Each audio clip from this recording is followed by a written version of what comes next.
It's hot. I'm hot. We're hot. You're hot. Actually, I'm full of hot sauce and milk. So, I'm sweating internally. And I'm going to feel the wrath of God in probably within 3 hours. So yeah, we got a couple characters left. So let's finish this, boys. We have Enoko and Satono. We've already talked about Enoko, and that I had nothing to talk about. And Satono. So,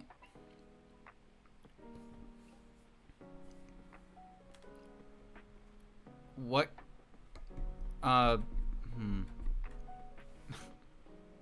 My, okay. Maya and Satono. Maya and Satono. This is just Satono. Well, these characters have less characterization than PC98 characters. So, that's pretty sad. There's really not much to say. I don't know what to say.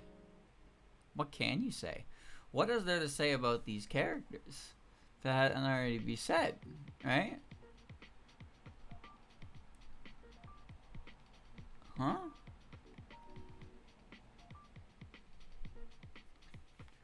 Maya and Satono. This extends to the other one.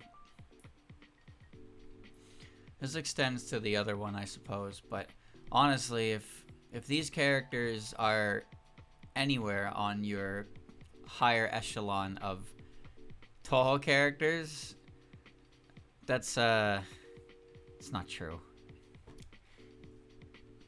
It's one of those instances where when you they're engagement bait characters for tier lists. That's what they are. They're engagement bait for tier lists. Because everybody knows when you make a tier list for anything, if you just use, if it's stock standard, who cares?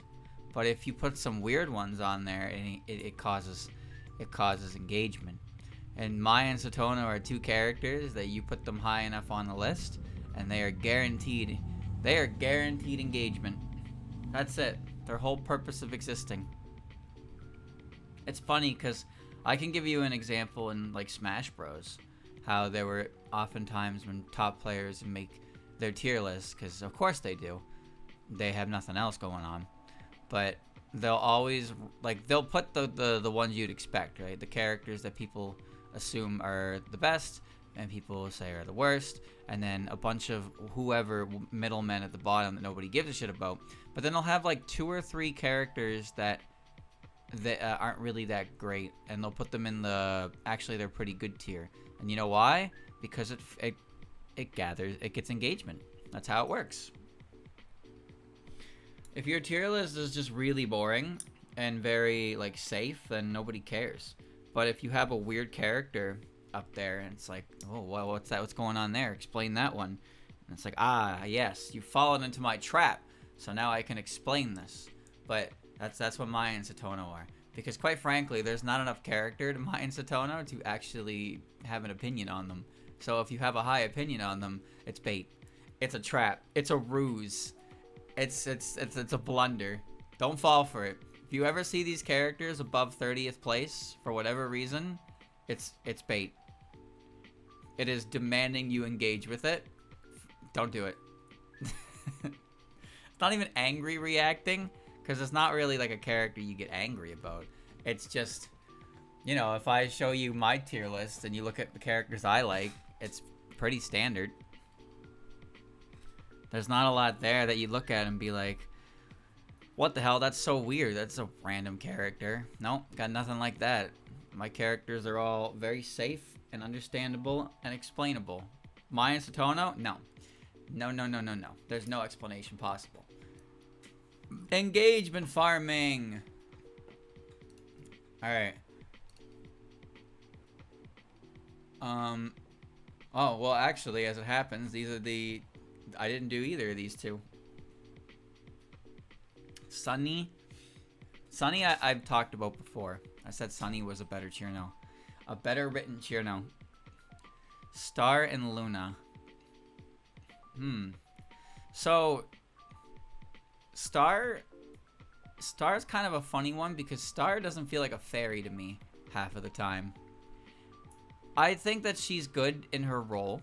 I like what she does and I like what she brings to the team. But she's probably the most not fairy of the entire series of all the fairies. There's something about her that's very different. Granted, there's not like a billion fairies to like... There's a pretty good number of fairies to look at, but Star always kind of felt like not really a fairy. You could pass her off as not... Like, Rumia is more of a fairy than Star is. Rumia could be considered more of a fairy than Star, which I think is... You know, I think that's fine for a character. I think Star is a fine character.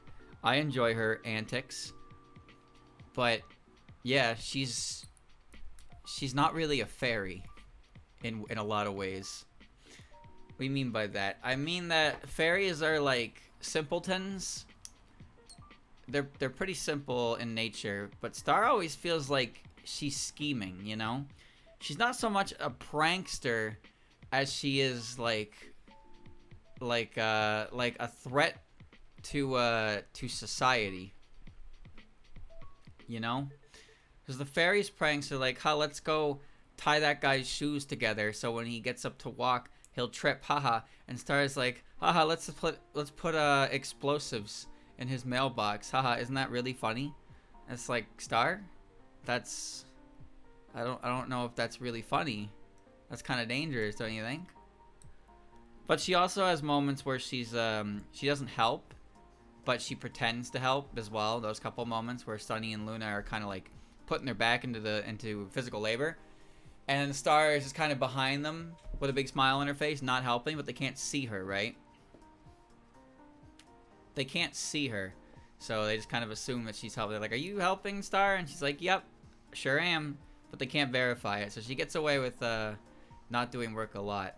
So there's something more to her. She's still a fairy, but she's very unique, I suppose. So yeah, I would say I don't really think of her as much of a fairy as I do other characters. And there's some characters who aren't fairies who I consider their personalities to be closer to a fairy than Star herself. Alright. And Luna. Oh, Luna. Oh, Luna.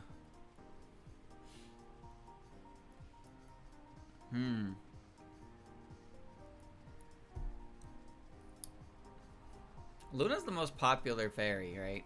Of the three fairies? I'd assume so. I don't remember. I know she's not the most popular fairy by any stretch of the imagination. But I'm pretty sure Luna is more popular than Sunny and Star.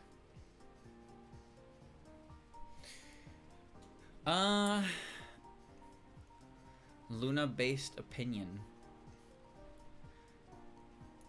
These characters really aren't that popular. No. I honestly believe that Lost Word actually negatively impacted these characters' popularity. I remember in the early days of Lost Word's global release, there was a lot of anger directed towards the three fairies whenever somebody would roll for a character and pull one of those three. And I honestly think that had a negative impact on their reputations. He keeps saying this. When was the last time I said this, though? But I think it's true. When you have a character in a pool of the same rate as another character in the pool, and it's a common character that is useless, then you do get annoyed when you pull them a lot. You know, it's just how it works. You get sick of the fodder characters, and you grow disdain towards them, even though they didn't do anything themselves. And Sunny is kind of that character. Sunny would show up and be like, "Hi, I'm Sunny," and people who spent $200 to pull not Sunny will be like, "I fucking hate you, you piece of shit." It's especially bad when there are pity rates in games that go up based on how often you haven't got the highest rating rarity. Fire Emblem Heroes is a great example. Fire Emblem Heroes is a game that the more you pull, the greater your odds of pulling a 5-star unit become. Until you pull one. But you could also pull a 5-star unit of something you don't want. So yeah. That's something that can happen as well. So it's like you're trying to pull for the new banner 5-star red unit, and surprise motherfucker, there's like 50 fucking red units in there that are 5-star exclusive because they just never downgrade anything. Everything new that comes to the game gets put in the 5-star pool and stays in the 5-star pool forever. So then you're pulling, and then you pull a 5-star and it's fucking gray again. And you're just like, Gray, why are you a 5-star exclusive unit anyway? You are a starting unit from Shadows of Valentia. I don't even understand this. No, you what? You wanted Ike? You wanted the cool Ike? No, you get Gray. You can have Gray. Shut up and accept Gray. Is Gray good? Oh, changed a bit since then. Oh, they've changed a lot since then. And I don't want any part of it, but that was a thing. That was a thing. And yeah, I think that's bad for some characters because if you, if they're not good and you pull them constantly and they get in as opposed to what you're actively going for, you do develop a little bit of disdain for the character, despite there being no real reason to disdain the character because it's not their fault that you're a junkie. That's all. That's all it is. Does that have to do with Luna? Nothing, actually. I don't really do anything to do with Luna. Is there even a Luna hot take? Oh.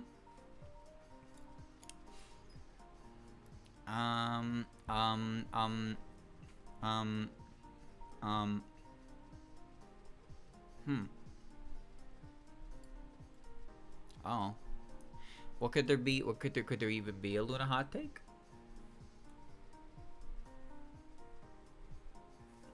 I don't think so. I don't got anything.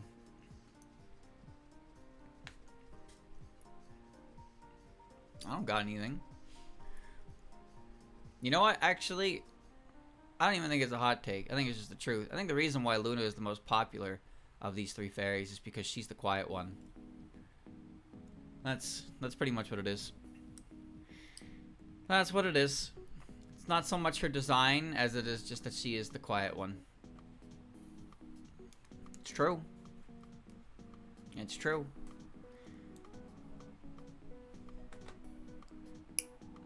She trips a lot. Doesn't that make you feel bad? That's all I got.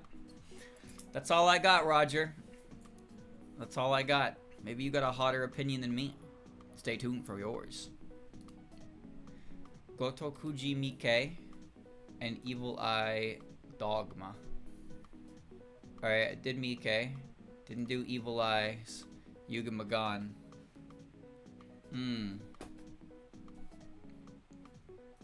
Yuga Magan. Hot take for Yuga Magan. Well,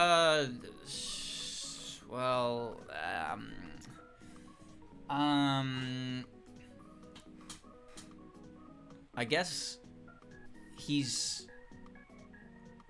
kind of lame, like really lame, but he's not really lame in the sense that like he's a monster. I think he's lame in the fact that he is just 5 floating eyeballs. That's kind of it. He's just kind of 5 floating eyeballs, and it's like, is that cool? Not really. I mean, the electricity bit between them is cool, whatever that is, but he is just 5 eyeballs, which is, yeah, that's not really anything. What even is that? What even is that? You'll never get any more than that, though. Kurumi and medicine. Medicine and Kurumi. Okay, both of them. Kurumi. You know Kurumi is a vampire? Hanging out at the Lake of Blood? Cool, right?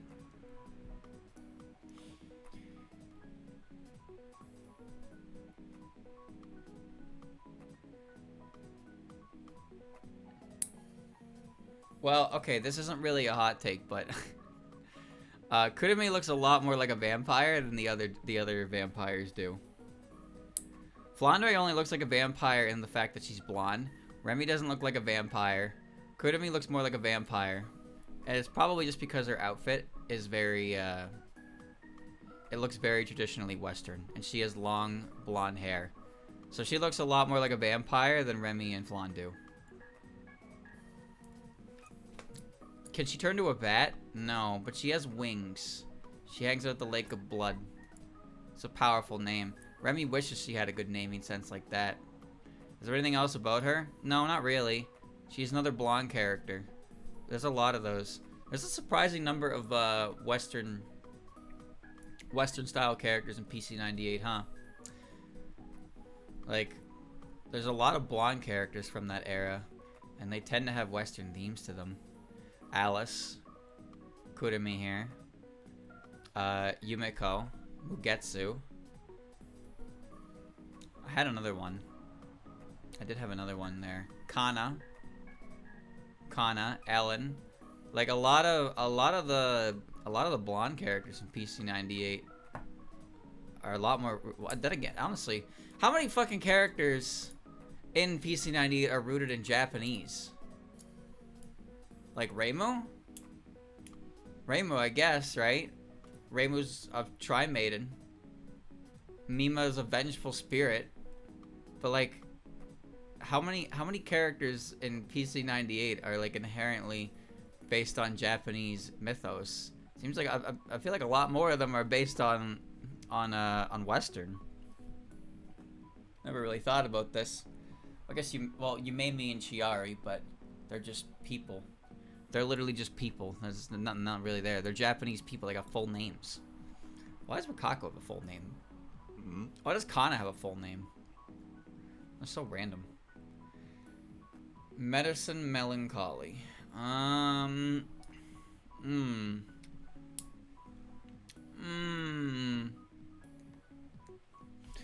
Medicine Melancholy. She's got a stupid name. I'll give her that. I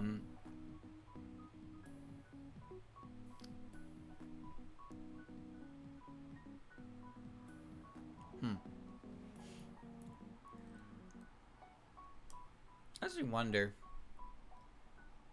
She's in the photo games, but her poison slow down shit. Is that really as bad as it seems? I don't know. I don't play POFE like properly, but so I don't really know. But her whole shtick is that when you go under poison, it slows your movement speed, which I can imagine how that would be really annoying, very easily. But I don't know. I don't know. I don't think it's I don't think it's as annoying as it probably could be. But maybe that's just because there's no real example of it happening. I think Medicine looks cooler when her body has doll joints and she's very primarily a doll. I also think that her being in Touhou 9 is kind of a tragedy because her popularity, while I don't think it would have been much better, is competing with a couple other characters from Touhou 9 that are a lot bigger a deal than Medicine herself. Aya, Yuka, Komachi, and Eiki are significantly bigger characters in the grand scheme of things than Medicine is. Medicine kind of got a bad draw, which I suppose is kind of fitting for the character herself. It's a little fitting for her, wouldn't you say? What is there to say about her? I don't know. I don't know. I used to not like Medicine. I used to think that Medicine's writing was really one-dimensional and boring. But a couple games that I've played with her, like Fantasy Maiden Wars, and a little bit of Misty Izakaya, and even somewhat of a Puppet Dance performance, like Medicine's writing is consistent, It's consistent. It's usually the same, which can be a bit boring, but it's not bad. I think maybe that's what the issue is that whenever medicine gets a story, it's always the same story. You know? It's always the same story. She's born, she's angry, she hates people, and then she has to grow, and she grows, and it kind of depends on the game you're playing whether or not you get to see her growth in real time. Fantasy Maiden Wars is good for that. Is you got that initial intro, and you got to watch her grow as she stayed with the team. You know, she had a good relationship with Alice by the end of it. It was good. That's well done. So I guess the biggest issue with her is that she's very one-dimensional whenever she appears.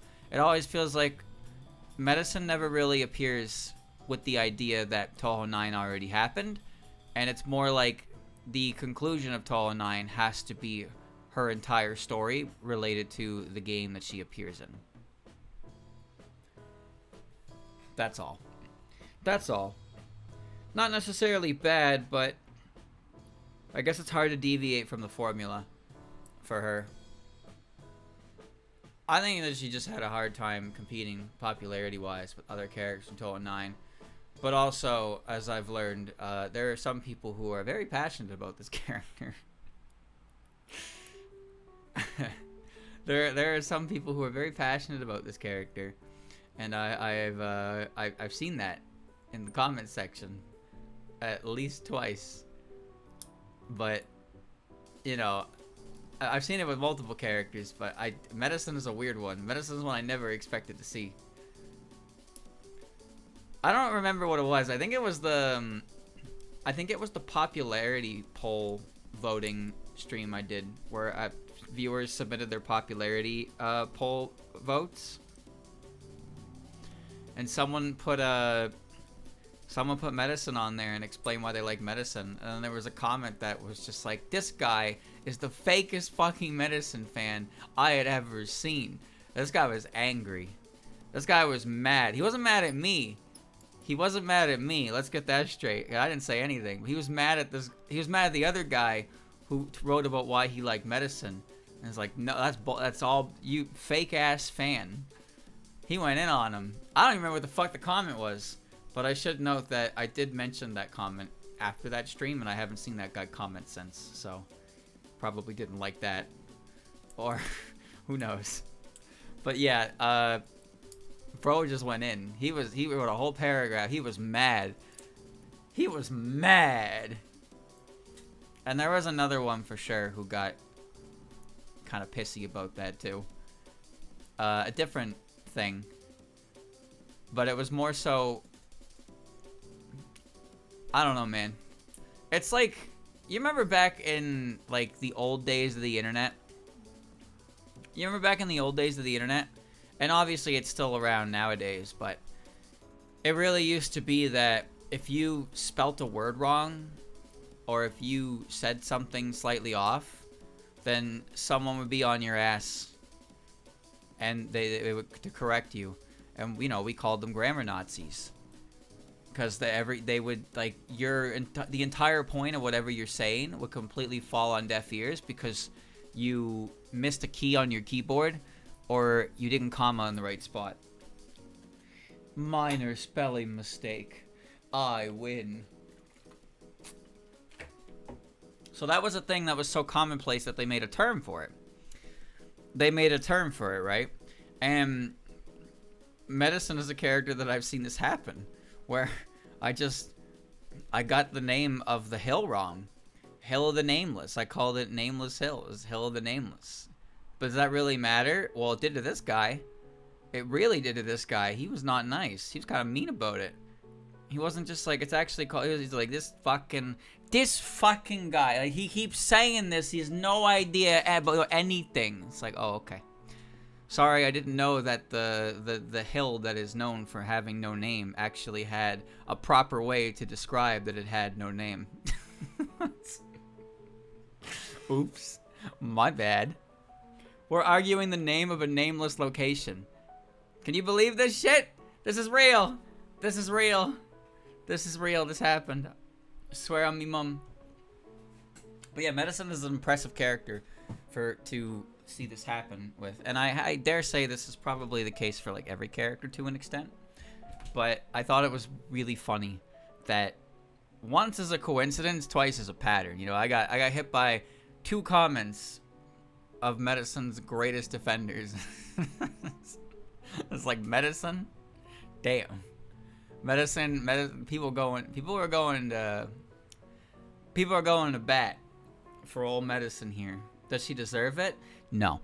But that's that doesn't matter. That doesn't matter. That's just my opinion. But there you go. Well, was there a single hot take in there, streamer? Not really. I don't really have a lot to say about Medicine. I used to not like her, but I came to appreciate her more with fan games. Kind of expanding on her story past POV and also handling the story well enough. But ultimately, she is a character who is kind of destined to never succeed in her goal, which means that seeing her do anything is always going to be a fruitless endeavor. And that's kind of sad. So, why bother? Why bother, ever? Nameless, apparently children that are abandoned there. Yeah, so the Nameless Hill. It's not the Nameless Hill, it's the Hill of the Nameless. Because the hill itself is where nameless things are abandoned. It's not so much the hill itself that has no name. But, isn't it? It's weird. It's weird. The point is, it's a shitty hill full of poisonous flowers where people dump shit they don't want. Why? I don't know. Why do you dump objects in a poisonous field? That's fucked up. That's some fucked up lore. That's why Medicine can't come back, because that's fucking weird. Yashie and Shion. I know I did Shion. Because Shion... Shion... Alright. Yashie I did not do. Yashie hot take.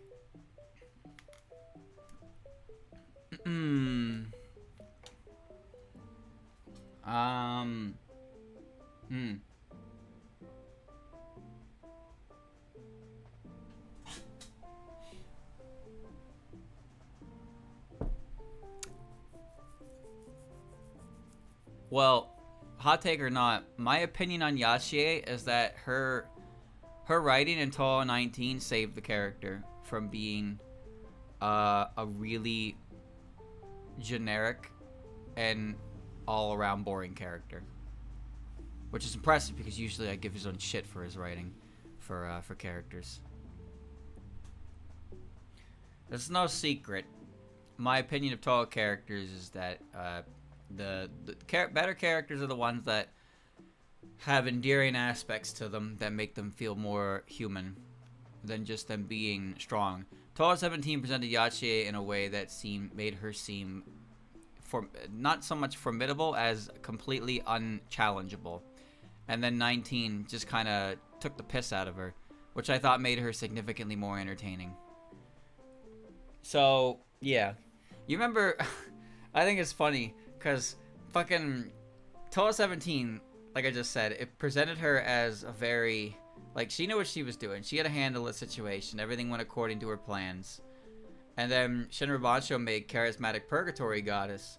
And with the PV of that, it's like, okay, Yashie is a scary lady who knows how to manage things. And it's like, okay, this is the general consensus for Yashie's character, is that she is a pretty scary woman.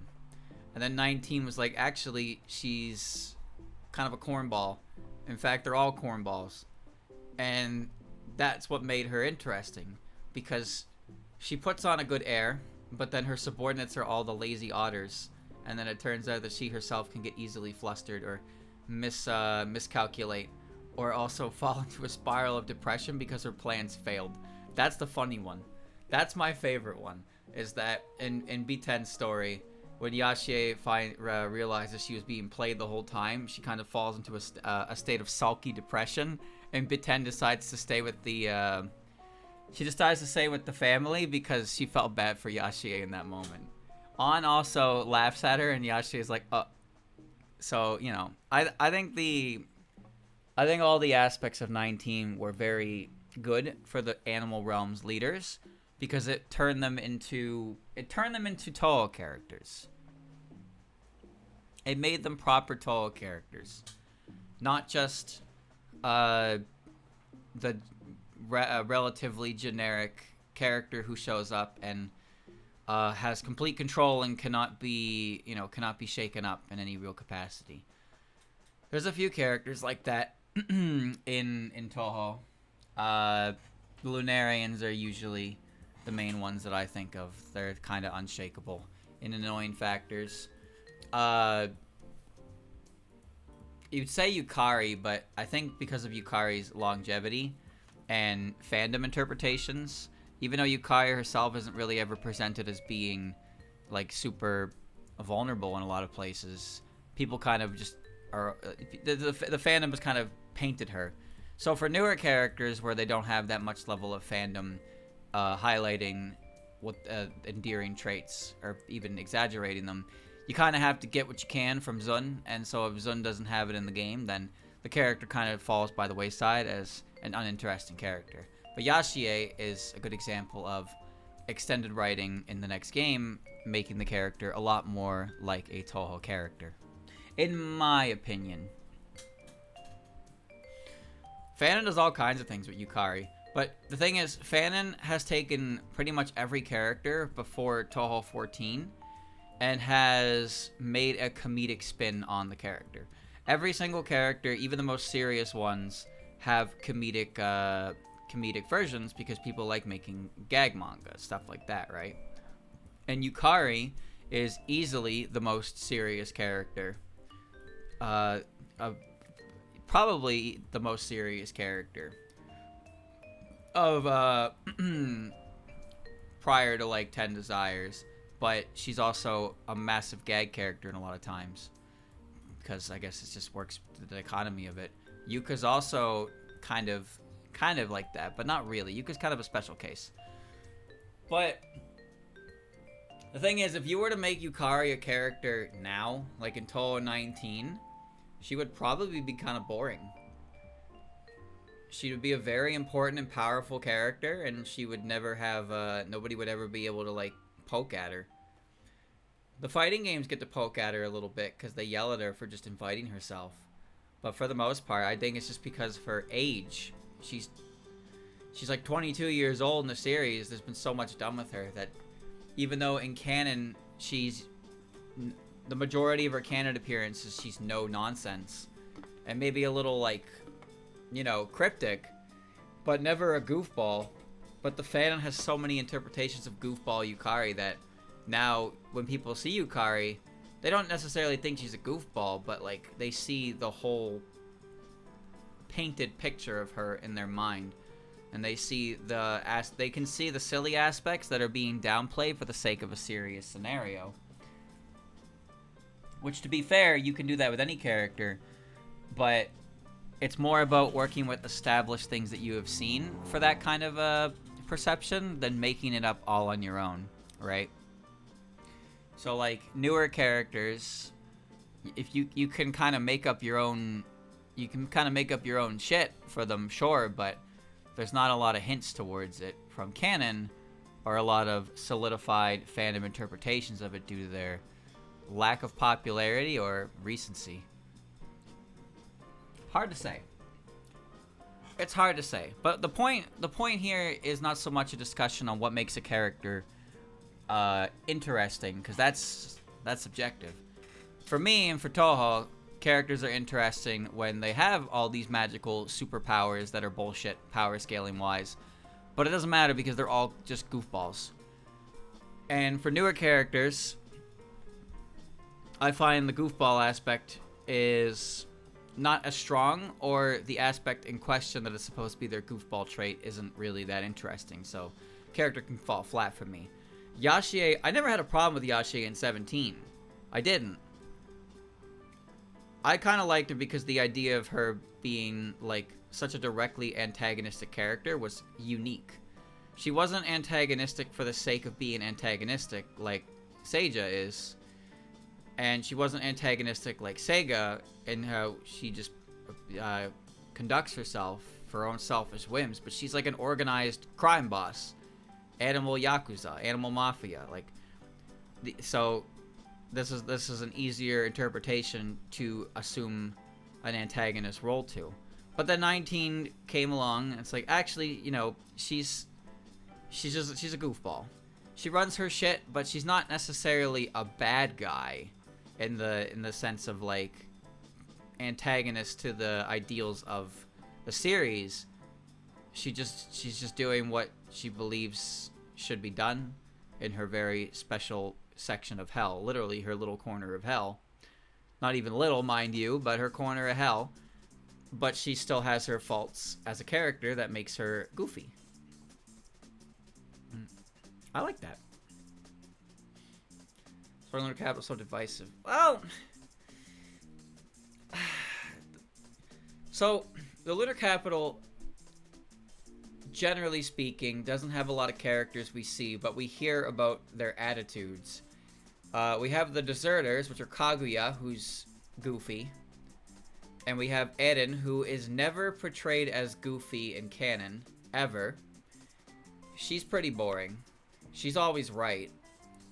But, again, like Yukari, she's been around for over 20 years, and we've seen all different types of goofy interpretations of Eren, to the point where it's just how it is.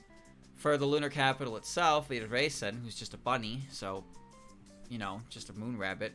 And Yorihime and Toyohime. And Yorihime is pretty strict, no-nonsense, train.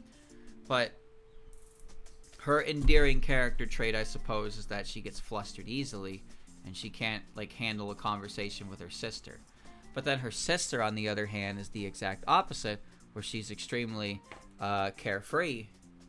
She's extremely carefree, and she only ever gets serious when it really, like, needs to happen. But the thing is, when she gets serious, the one time she got serious, she was just like, I can do this. And then Yukari was like, you win. I concede. I admit defeat. You win. But her attitude is the kind of... Her attitude is carefree, but I feel like because of the nature of Lunarians, it comes off as extremely cocky.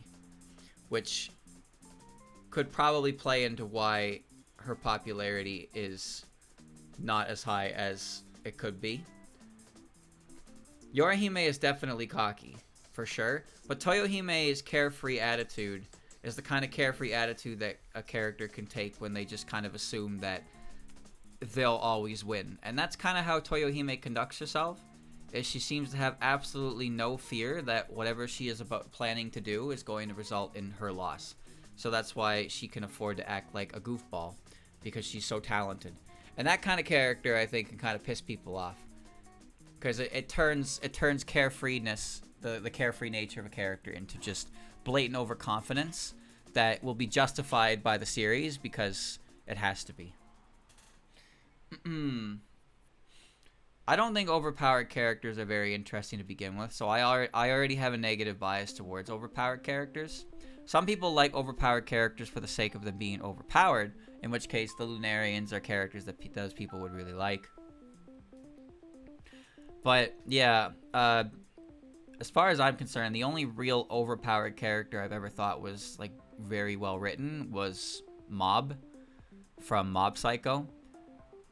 Because the way he's handled as a character in universe is very well done, and I think that's great. But usually when it comes to anime and superpower fighting, overpowered characters are just obnoxious because they just scream about how they're so good, or they're always put in scenarios where it's like, oh, there's no way you can do that, and then they just do it anyway, and it's like everybody just dick rides them.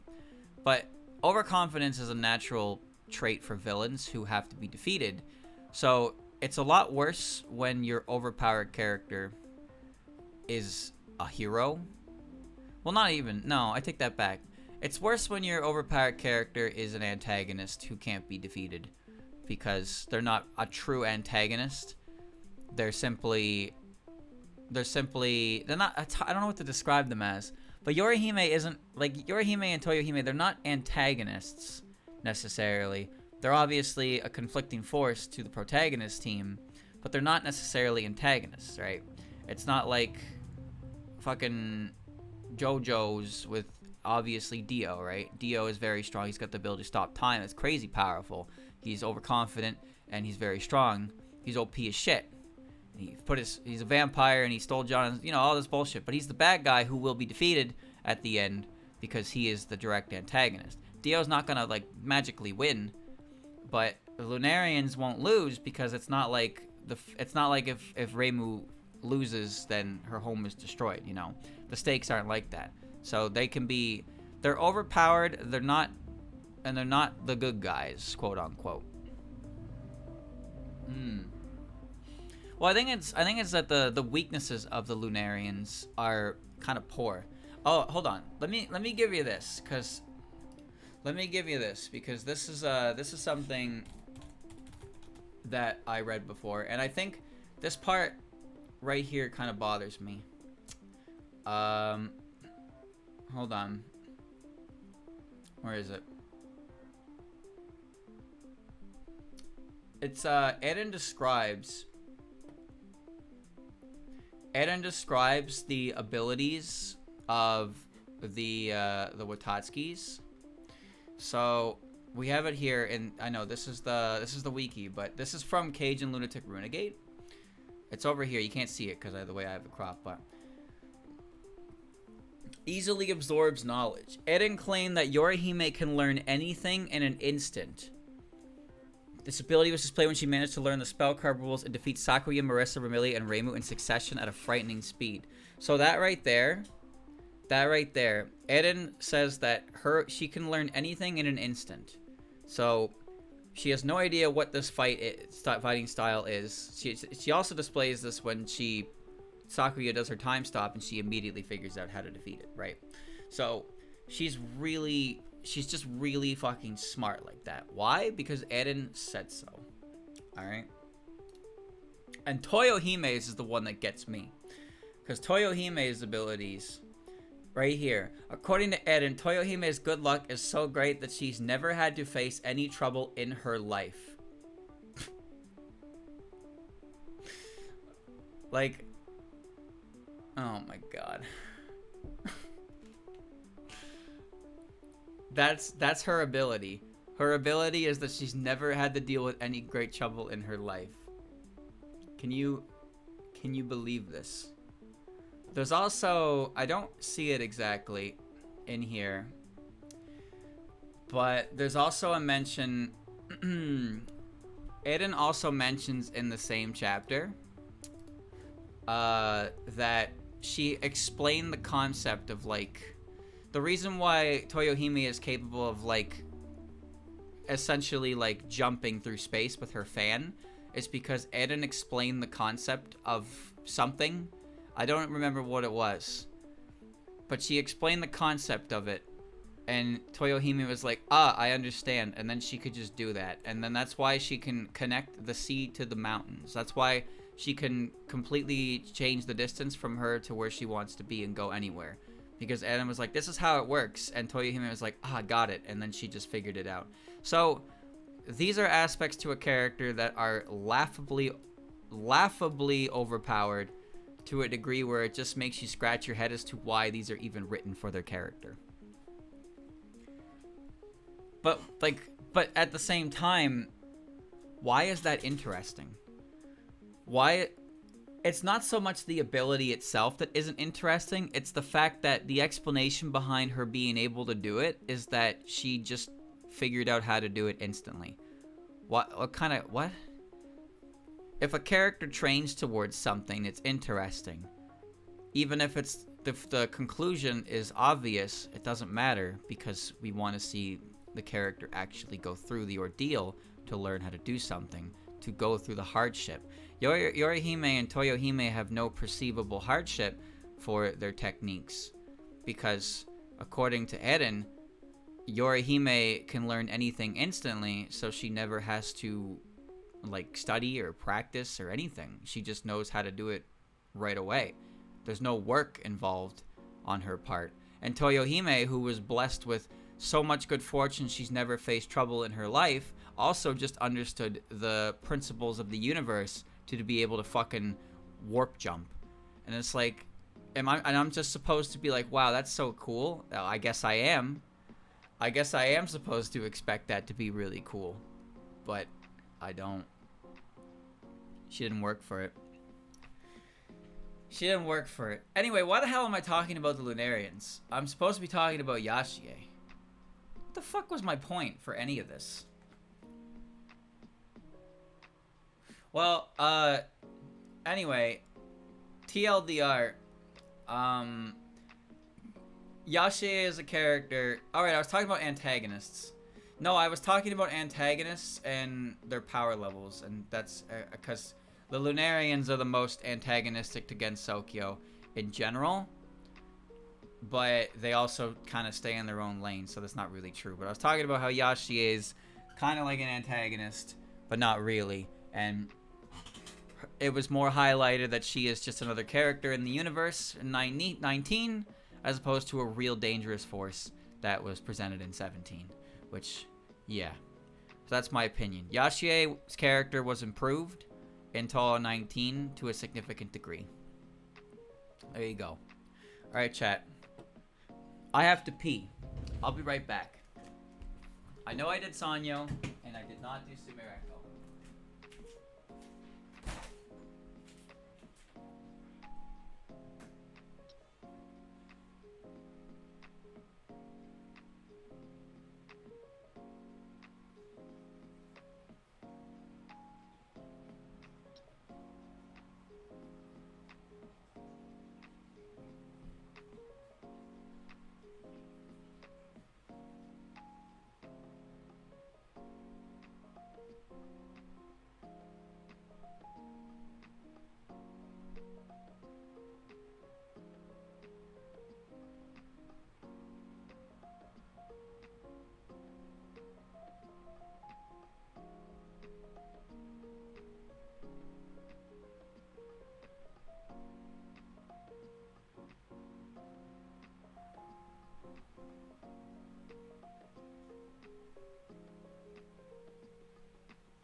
You're gonna love this opinion.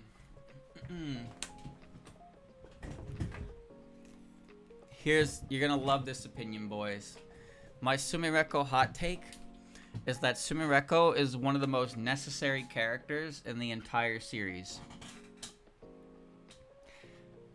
And it's not because she's even remotely interesting. It's because her existence is a shield to keep any and every Zoomer meme that continues to come out from ever reaching Sanai. That's it. Anytime any of this stupid skibbity yat shit happens, this character right here takes the full brunt of it. And it never reaches Sanai. Sanai never has to do that because Sumireko is right here to represent modern society. Whereas otherwise it would be Sanai who is representing outside world culture. But she never has to see any of this shit because Sumireko always takes the heat. If it wasn't for her, all of these funny memes would find their way to Sanai. But Sumireko is there like the soldier who hangs over the sleeping child. She is subject to all of these memes. She is the representative of modern culture. So Sanai gets to be her own character without having to be subjected to the idea that she's from the outside world, so she has to be hit with the memes.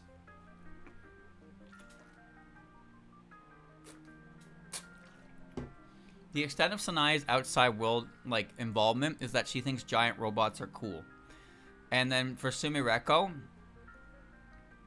we get Skibbity Riz Ohio. What a wow. But yeah, so in a sense, despite how much I don't like Sumireko, if it wasn't for her, Sanai would be a worse character. So Sumireko, by existence, is a hero and has saved more lives, aka one life, multiple times than some other characters ever will. Thank you for your duty, Sumireko. You are a hero. I can't believe I never saw it before, but you are in fact a hero. She did it for her. That's why she does it. She exists. Sika. I didn't do Sika actually. Oh.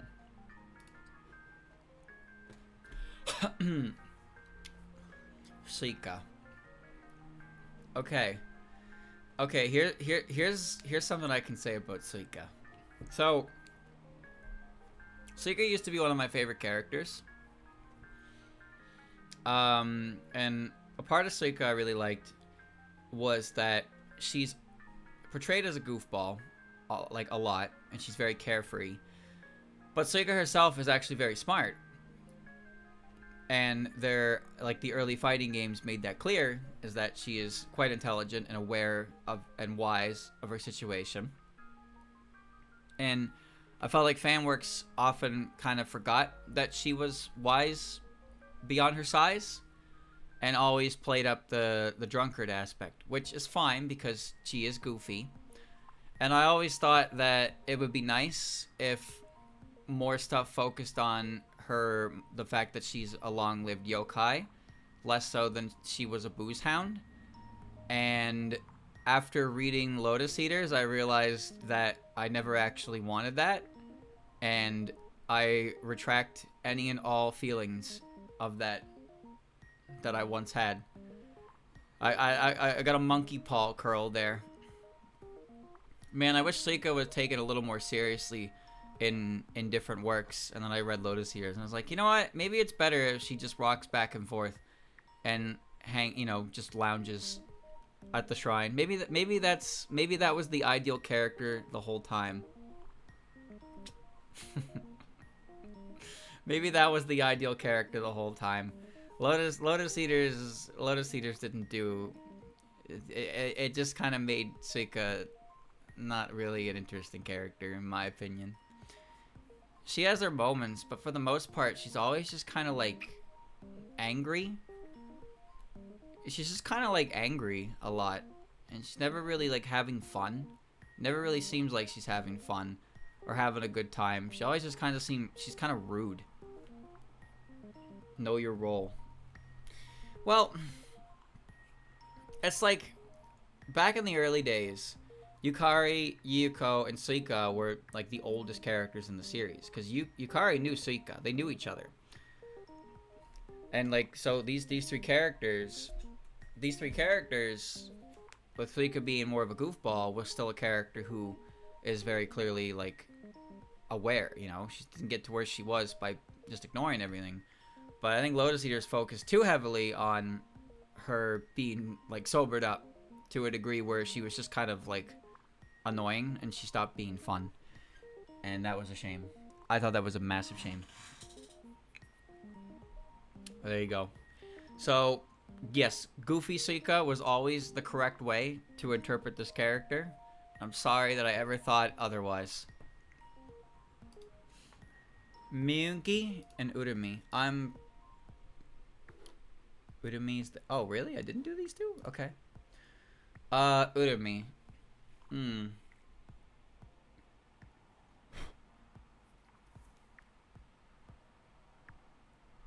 Well, Urumi, I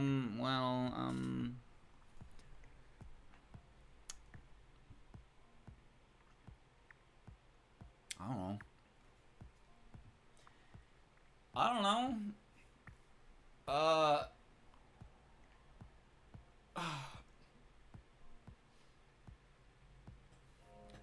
I don't think it's a hot take, mind you, but this has got to be the most impressive character that Zone has ever flopped in the entire series. Oh. What did he do? He made a character. He made a cow character. He deliberately gave her big boobs. He made her motherly. And he made her her hobbies, fishing. And where did she fall in the popularity poll? Bottom 5. Bottom 5. How do you take these 3 elements and turn it into a bottom 5 character? How do you do that? How do you do that? Do you have any idea how powerful all 3 of those traits I just told you are? Well, actually 4, I guess. Cow motif, large chest, motherly, and fisher? That's... How? How do you fuck that up? How do you fuck that up? How do you actually make a character with those traits and create one of the most unpopular characters in the Windows series? 70.5 is a fishing sim, things would be different. Brother, if there was... First of all, shut up. Second of all, if Urami had a game where you just fish, I don't think that would affect her popularity that much. But I think it would improve it above bottom 5. But fishing is... Do people like fishing games or do people like fishing mini games? This is the important distinction. Because fishing games are like Sega Pro Bass Tour fishing, right? That's a game where you look at way too much shit and you fish in it. But then you have Animal Crossing where you throw a bobber in and you press A at the right time and you collect different kinds of fish. That's what people like. People don't like the extended fucking mechanics of fishing. They like fishing with simple button prompts and collecting different looking fish. That's what it is. Big's fishing mini game. Big's fishing is not a mini game. Big's fishing is a Sega Pro Bass Fishing Lite, but it is part of his main campaign, which is required to beat for the story. So that's not a mini game. That's a full-fledged game right there. That's a full-fledged game. Animal Crossing fishing works so well because you just walk along the coast, see a shadow, you press A, and it goes bloop, bloop, bloop, and you press A again, and then you pull up a cool fish, and you're like, awesome. Man, I love fishing. But Sega Bass Pro Tour is like, all right, pick your rod, pick your hook, pick your bait. All right, move your boat over to the spot. All right, throw your rod and watch your hook descend into the fish, and then like the fish will see it, and then you gotta like play the game to reel the fish in. But it's like that's tedious. And then what do you catch? You catch a carp. You catch a black bass, a real ass black bass, and then you get a size for it, and it's like, wow, cool, I caught a black bass. No, I want to press A button, and I want to press A button again, and I want to make with the fish. That's how it works. Fishing mini game. All good games have fishing mini games. No good game is a fishing game. This is an important thing to keep in mind. So Urami would not excel at a fishing game. Urami would excel in another game as a fishing mini game, which honestly would be very fun, because the Sanzu River is known for housing a variety of very strange fish, including extinct species of fish. So having a location where you can just go fish at the Sanzu River and catch a bunch of extinct fish or like not real fish is really cool. That seems like a great distraction from a main game, to just go and fish at that river, right? That's so easy. You know what? That Sumireko farming game that's coming out early access, he should have that. He's gonna have fishing in the game for sure because it's Harvest Moon type game, but you should be able to fish at the Sanzu and find like actual extinct fish. That would be really fucking cool. That would also give you an excuse to put Urami in the game, and you would be responsible for increasing this character's popularity by at least 5 votes. God, imagine the ego rub for that one. I'm telling you, I'm just saying. Wasn't Urami in the trailer? Well, Urami probably gives you the fishing rod in the trailer. I didn't see the trailer. I'm gonna get the game when it comes out, regardless, so I didn't bother watching the trailer. It's not because I don't care, it's because I'm getting the game anyway, so I'm going in blind. But I do feel like if you allow the player to fish at the Sanzu River, and catch like all these supposed extinct species, that'd be really cool. Would you be able to keep them and sell them? Maybe not, because then it gets weird. But I do think that the idea of fishing, because there's a very unique situation you can do there with the Sanzu River with extinct fish in the game. So that could be a lot of fun. I think they should do that. Somebody get that guy's email and send him this idea. You can take full credit. Send him an email and just be like, hey, I have an idea for your game, because every game developer loves to hear that from random email addresses. Just tell them that you should let Minariko fish in the Sanzu River and catch extinct fish, because it'd be so cool. All right, that's what needs to happen. That would be great.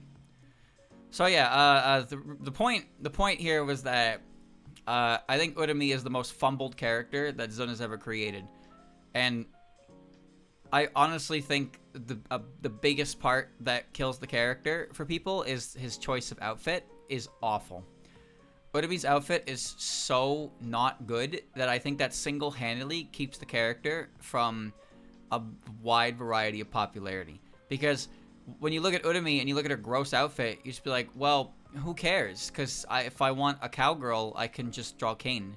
And Kane's outfit is nice, and then I can accentuate her curvature by making it skin tight. But then you draw Urumi, and it's like, wow, Urumi's wearing a fucking, like, bright yellow, like, yeah. Wrong. No, that's not wrong. It's true. You can draw, like, any character in the series, and you can just, like, glue the clothes to their figure and make it pop. But Urumi's clothes are not very attractive in general, so even when you do that, it's still, like, ugly clothes. But Kane's dress is nice, and it's even nicer to look at when it's, you know, glued to her skin, right? Of course. The clothes are important. You know what they say, clothes make the man. Urumi's outfit is fine, bro. If it was fine, then why is she a bottom 5 character? Huh? You tell me right now why she's a bottom 5 character. And if you say anything that is equal to because people don't understand her or people are bad judge of character, then you're wrong. What'd I tell you? It's so predictable. Oh, so predictable.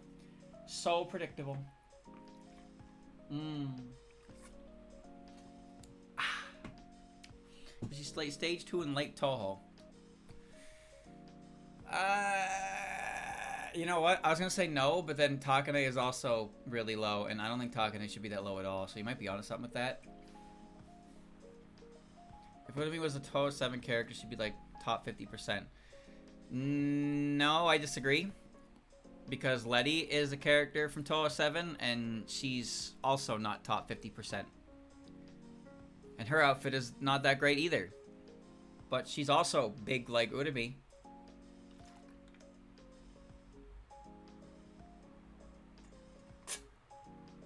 But the thing is, Michael's a little bit higher than... Michael's higher than Takane and Sanyo. But in Urumi's case, her and Eika are like bottom.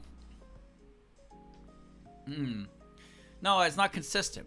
It's consistent with stage 2, but the stage 1 and stage 3 boss are the inconsistency. Because Michael and Koutaka are more popular than Sanyo and Eika, right? But for stage 2, it's just like that. But Touhou 16 is Nemono, who's also a stage 2 boss. Wait, shit, really? For the 3 games in a row? That can't be right. 3 games in a row, the stage 2 boss has been an extremely unpopular character. What the fuck is up with that? Okay, what about the Touhou 20 girl? The one who's a Hoju. The white-haired one. How's she doing? You think she'll be a bottom 10 character? Probably not in the first popularity poll. But I don't know. She has very little. Yeah, right now. Well, currently the one who's commanding the polls for that one is the Egyptian girl, because she's the Egyptian girl. I have a feeling the stage 1 boss will be less popular because she's just another Yamamba, and she looks like the other Yamamba. Chimi, I don't know. We'll see.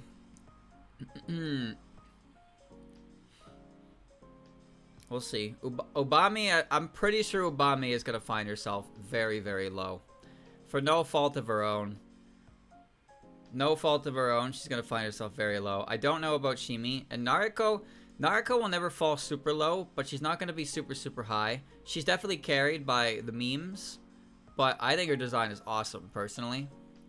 I like her design a lot, so I dig her, but I don't think she'll be breaking any records with that alone. We'll see. We will see. Alright, well, let's go to Monkey. Monkey. My monkey hot take.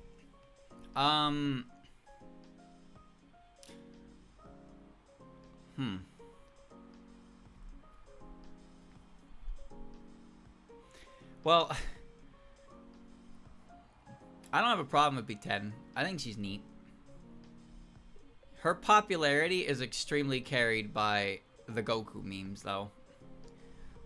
Even then, I don't think she's that popular anymore, but she was a monkey. She was a monkey, and she's based on Wukong, but she's not Wukong. But she's based on Wukong, if that makes sense. But yeah, I think she's actually a good example we were just talking about with Tall at 20, is that this character was massive with like comparisons to Goku. And where is she on popularity? She's doing fine. She's doing well enough for herself, but ultimately the only thing about her that anybody knows is that she's compared to Goku, right? What is known about her actual character? Not a whole lot. There is some that is explored with Lotus Eaters. She lives on Sanctuary Land. She lives with monkeys. She makes her own, like, mellow sake type shit. I don't remember what that is. It's not a bad character, but she had the most staying power in the public eye because of memery. Kanako didn't. Chiari didn't. Chiari,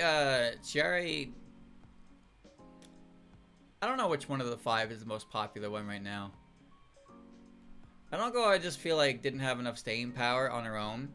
And Chiari got through with the hygiene memes more than anything.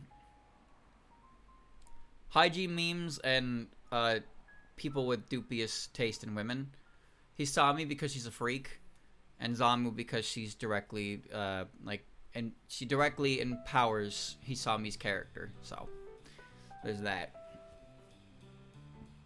Well, some characters are some new characters. The only real shot they have at popularity is sometimes with the memery that comes from it, because it makes people want to engage with the character for a little bit, and it spreads the character around a bit more. But it's a double-edged sword, because it also means that their legacy is pretty much swarmed in things that are completely unrelated to them as characters. So their popularity is very, very superficial.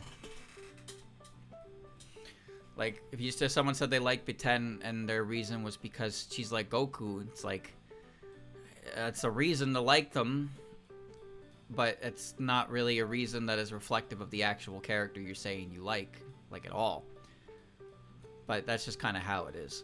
It's impossible to gauge exactly how or why somebody likes something, because we can both say we like a character, and it could be for vastly different reasons. And sometimes your reason is extremely shallow and has nothing to do with the character, whereas the other guy will write 3 paragraphs on why this is the best character ever written, and nobody will read it, but they can still write it.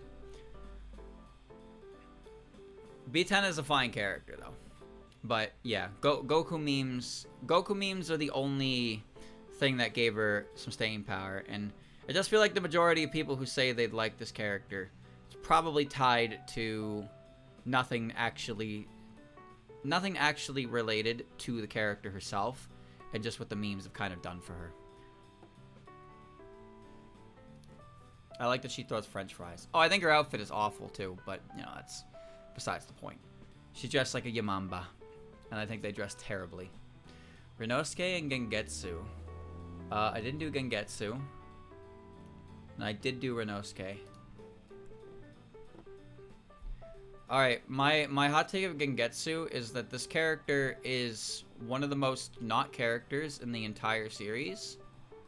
And I don't understand really why some people think she's like so popular. Well, not like they think she's popular, but I don't really understand how some people see this character and are like, this is awesome. There's like nothing here. There's literally nothing here to this character. She's got wings. There's a lot of characters who have wings in this series. She's a blonde girl in a pink dress. It's probably her Danmaku. Oh, that's funny. That's a good one. You think people like characters based on how they act in the game? That's a funny comment. You think anybody that likes this character has ever actually fought her in the game? You goof. You goofball. Come on, this is Touhou we're talking about. Come on. We're not even talking about Windows era.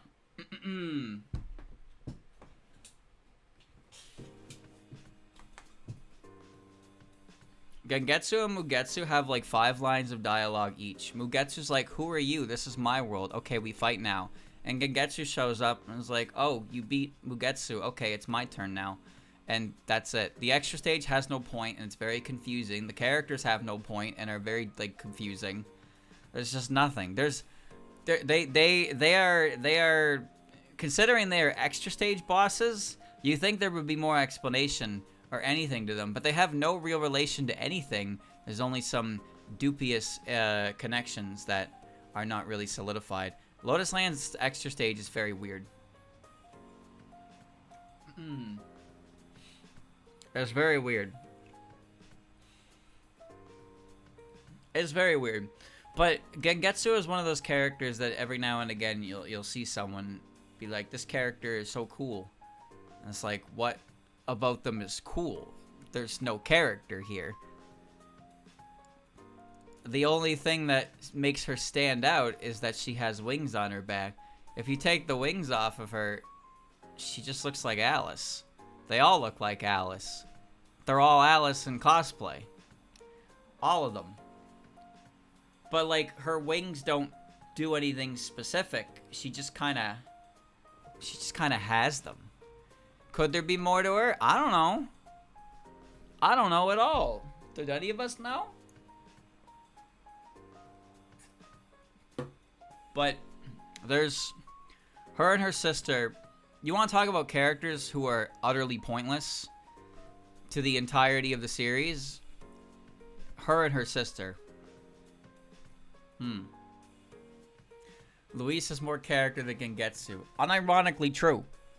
You're not even wrong. That's not even a hot take. That is a fact. Mugetsu and Gengetsu are characters that if they were gonna get an extra stage, there should have been a better story surrounding it, not just character wakes up and Mugetsu goes, who the fuck are you and why are you here? And the character goes, and Reiwa Mercer goes, I don't know. And then they just fight for some reason. If you gave them a little more, it'd be better. But as it is, they're just nothing. There's nothing there for these characters. And it's a shame. Really, it is. But that's why when people say they really like these characters, like especially PC98 in general, like it goes back to what I said with Urumi, that like sometimes people's opinions of characters may line up, but their reasons for it will be completely different. But like, what is there to like about Gengetsu that you can't get like from a different character and more? Because it seems to me at that point, it's like if I say you like the physical design of the character, she looks like Alice. She looks like Alice. When if you just look at her physical design, oh, you like her wings? There's a couple characters with wings in the series. Maybe not so much like her, but they still have wings. Oh, they like her color. Motherfucker, she's wearing red and pink. That's the only character like that. I like that she's a younger sister character. Then why not go look at Flandre? There you go. Flandre is literally all of this. Flandre is in reddish, pink, white, has wings, blonde hair, and his little sister. Like you've just described Flandre, streamer. No, but I like Gengetsu. But what is different about her? Oh, it's her personality. What personality? There's no personality here. There's nothing. There's nothing. What is it that you like? What is it you like about this character? No, I like how they act. No, you don't like how they act. You like how you think they act based on your own opinions. You have created a character in your head and you have inserted them into this skin suit we call a character. And you have convinced yourself that that is this character. That happens a lot, actually. You'd be surprised. But realistically, Gengetsu, if you dissect Gengetsu and Mugetsu into their physical aspects, there's a lot of things that line up with other characters. Mugetsu is a maid. Okay, you got Sakuya. No, she's a blonde maid. Okay, you got Yumeko. Oh, but I like that she wears blue. Okay, then you got Sakuya. Like, you got the pick of the litter here. You got two other characters who embody both aspects, like all the physical aspects that Mugetsu has. I like her cold attitude and personality. I don't even need to say anything on that one, do I? But that's Mugetsu. We're not talking about Mugetsu. She gets it worse than her sister because Mugetsu has absolutely no unique defining traits to her at all. Nothing at all about Mugetsu is unique. And it's actually kind of sad. But yeah, PC98 is kind of like that in general though. PC98 is the most build-a-character, like build-a-bear type of experience for a character you can get. Where it seems that the popularity of them stems more so from a personal interpretation of a character more than the character themselves, and that's fine. Who cares? That's fine if you like that, but it kind of ends up turning into the idea that this, like, your idea of the character becomes the character itself, and then you believe that what you think of the character is actually how the character is, and that's when it gets kind of messy. Because that's when it gets hard to talk about a character with somebody else. Because at that point, it's like fighting over whose OC is better, but both of your OCs are the same character. It's like watching a Flandre fan talk to a Flandre fan. I love Flandre. Yeah, I love the way that she like kills things. It's like, what? No, I like the way that she gets piggyback rise from mailing. What? No, that's not Flandre. Which one's Flandre? My tulpa is stronger than your tulpa. But well, you know, that's just how it be. That's fiction in a nutshell. Ababababu. Ababababu. Alice and Eternity. Pretty sure I did Alice, right? Yeah, I did. Eternity? I didn't do Eternity. Eternity Larva.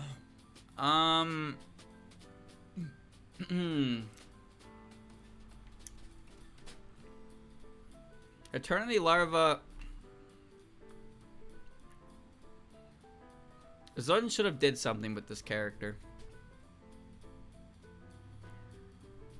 Eternity would have been better if Zun actually did something with this character. I would have rather that he didn't do it. Like, if he wasn't gonna do anything with her, then he shouldn't have done anything with her. Either Eternity actually, like, we learn about what she is, or she's just another regular fairy with no secrets attached.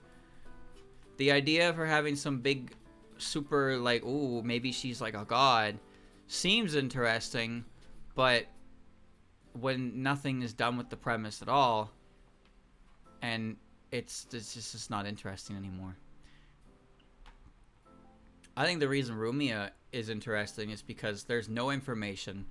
There's literally no information aside from the fact that her ribbon is a talisman that she can't take off. That's all we get. That's it. The Omake just says that the ribbon in her hair is actually an Ofuda, and she can't take it off. And that is what caused speculation to a hilariously large degree. Eternity is like, oh, what if she's like a secret god? And then Okina in the extra stage with Cherno is like, oh, she might not be a fairy at all. She might be a secret god. And then in Visionary, she takes Clown Piece's torch and she activates it. And there's like all these different fucking things to the character. They're like, ooh, I wonder what, like if she's more than meets the eye. But then we never see her again, so who knows? So it wasn't done as well as Rumia, because Rumia's whole thing was barely even anything at all. It was literally a line that just was like, that's not a ribbon, that's a ceiling talisman. That's it. And that's all it needed. But Eternity kept getting more and more random shit that never got addressed or really mentioned. And it just kind of piled on to a point where it felt kind of frustrating that there was never a payoff. And now you look at this character and you're just like, so what the fuck are you? Like, are you a fairy? Are you a god? What are you? And well, you're never going to know, because it's never going to get used ever again. So the way he handled that was in poor taste. He should have either just revealed something concrete, or he just should have left a little bit of information in the omake and then never addressed it. That would have been, that would either go in or don't. Just the way it's sporadically designed with different reveals is dumb and stupid, and I don't like it. Yumeko and Nitori.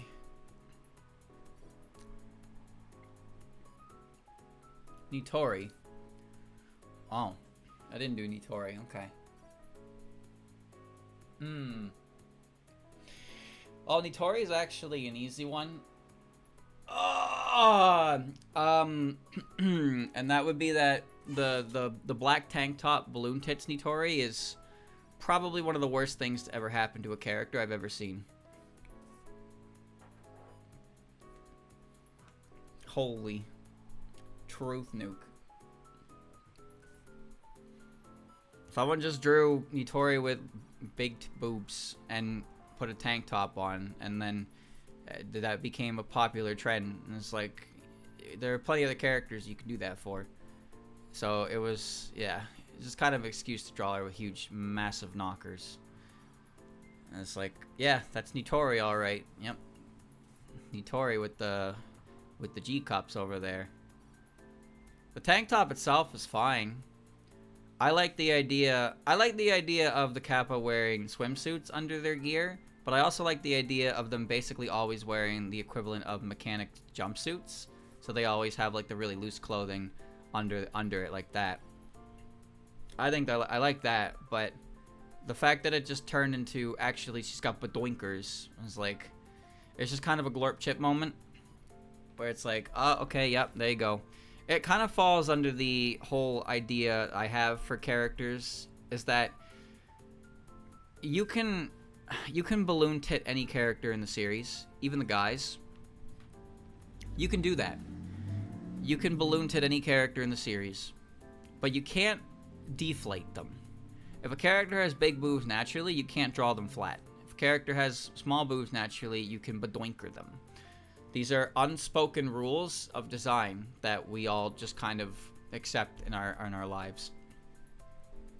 But at the same time, like, the characters that are small don't need to be badoinkered.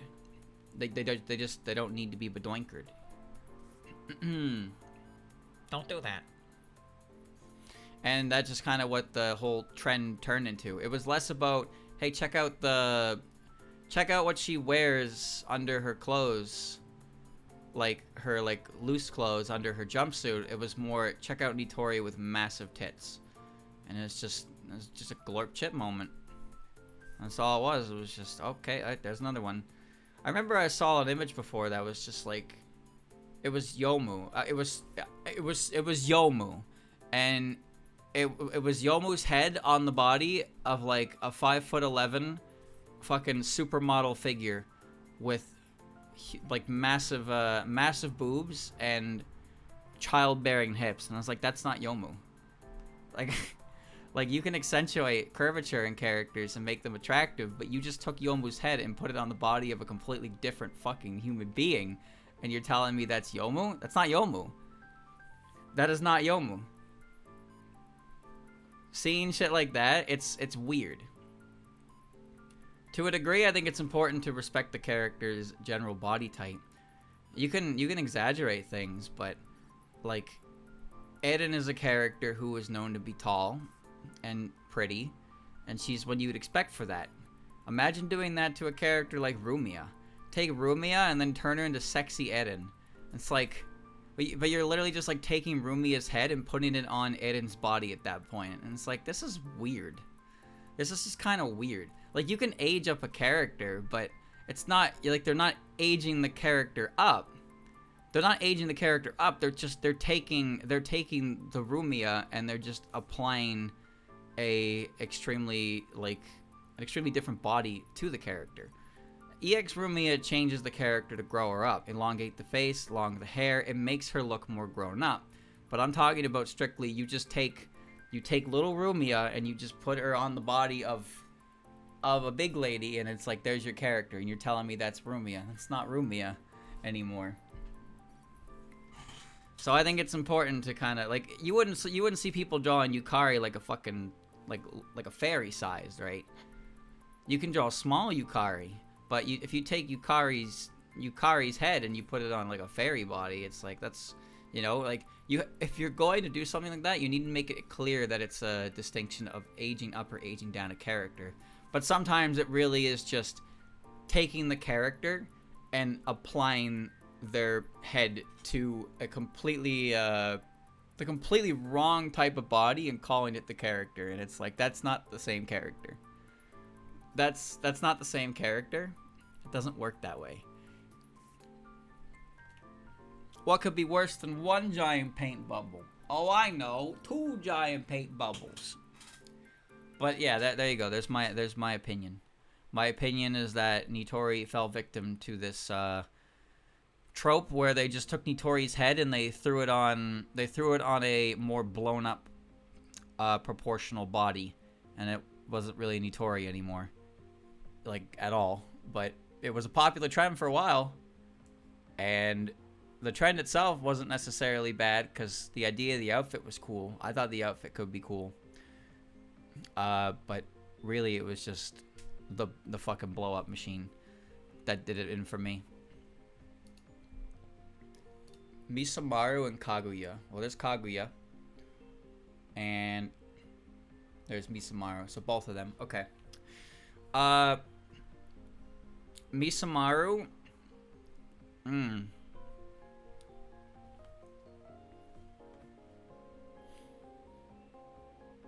I don't know. I guess Misamaru feels like she was just set up for failure. Misamaru feels like she was set up for failure with important information, so then Zun would never have to bother explaining it. Ever. Because the character in question who's related to it was deemed uninteresting, so now nobody cares. Because why else would you attribute such important lore to a character, to this character, when you knew this character wasn't going to be popular? You didn't even do anything with her afterwards. He fucking left her to the wolves after Touhou 18. Never tried to do anything with her after that. He just put cool lore with a character that he knew the fans would not care about dying, so then he didn't have to explain the lore. Give that lore to a character who's more interesting. Who is Misamaru? Why are we getting this character this late in the series who made the Yin Yang orb? Why are they just not ever appearing ever again? It's because nobody likes them. But they don't like them. They don't like them because they have pivotal information. It's just you made a character who was just designed to fail, and you gave them really important information so you'd never have to explain anything. Motherfucker. Imagine if he gave that information to a character who actually was popular, so they have to appear all the time. But as it is, Misamaru has made appearances and things. She appeared in what's it called? Foresight. She appeared in Foresight, but really a character like this should have existed a long time ago in the series, and it's really weird. It feels like the kind of detail that got thrown onto the character like last minute to make it seem like she has a reason to be the stage 4 boss. Because why else would she never appear again? Why is she not more important? Why is she not more relevant? She has more info to give. Why isn't she given it? Because she was never meant for that role to begin with. She was made, and someone was like, what does this character do? Okay, this. And then that was that. And then he forgot. As all creators do, they simply forget. Goodbye, Misamaru. We will never know the secrets of that ball. Kaguya. Kaguya. I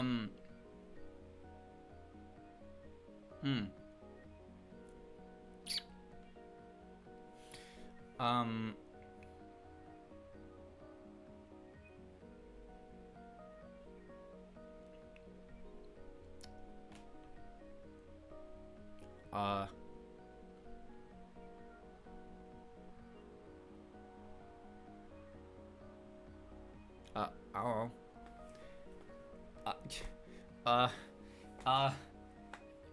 know.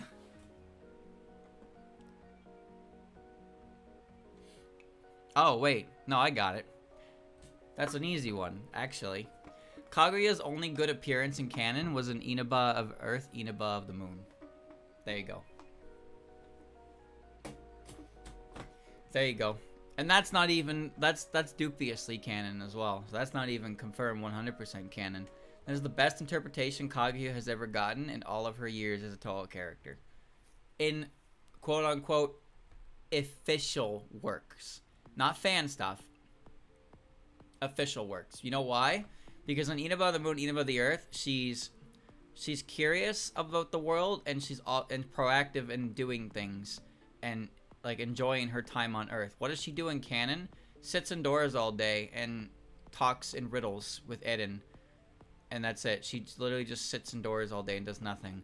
But she actually goes out and does things in Inaba of the Moon, which makes her a more fun character to watch, because her natural curiosity to the way Earthlings live their life is what causes her to just experience things, and that's a fun character. But in canon, she just never leaves Ayante, like, ever, except the times that she does that we only ever hear about in passing, we don't actually really see. So, there you go. And then fanning kind of tends to portray her in a couple different ways, but we're not talking about fanning here. We're talking about cold, hard, dubious canon. You're supposed to like humans. Well, her time with the bamboo cutter painted her a picture of Earth. But it's just as far as Touhou goes, Kaguya never really leaves Ayante ever. And the only times we see her is when they're talking in like Silent Center in Blue, and she's just in Ayante the entire time. So, she's not in the fighting game. She's not in any real spin-off games. I mean, she is, but same with Eren. She's like those take place at Ayante. So, she's never leaving her main location. But in Inaba of the Moon, she's just like she's bringing fun to her location, or she's trying to go out and experience new things. And that's the kind of character trope that I think works best for her, given how after Touhou 8, they kind of decided to, you know, learn about the planet they're on, because as it has been, they've been staying in Ayante the whole time, cramped up. But even after they kind of like agreed they had to open up, and they did open up, and Eren runs a pharmacy and is a doctor for the human village, Kaguya pretty much never changed, and she still continues to just lounge about in Ayante. She never really changed from her initial appearance in Touhou 8 as far as canon was concerned. But in Inaba of the Moon, it did. She was more proactive at learning about the world around her. That was fun.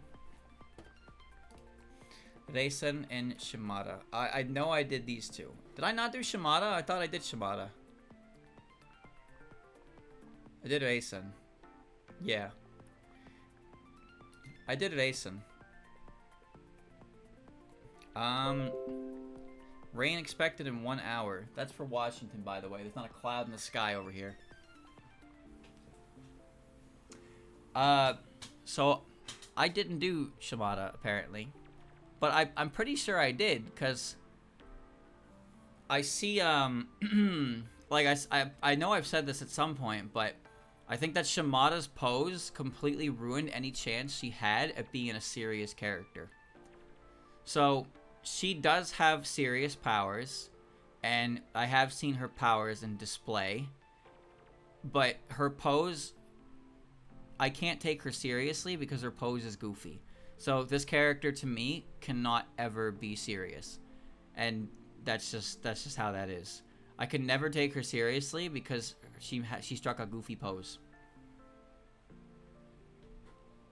Oh.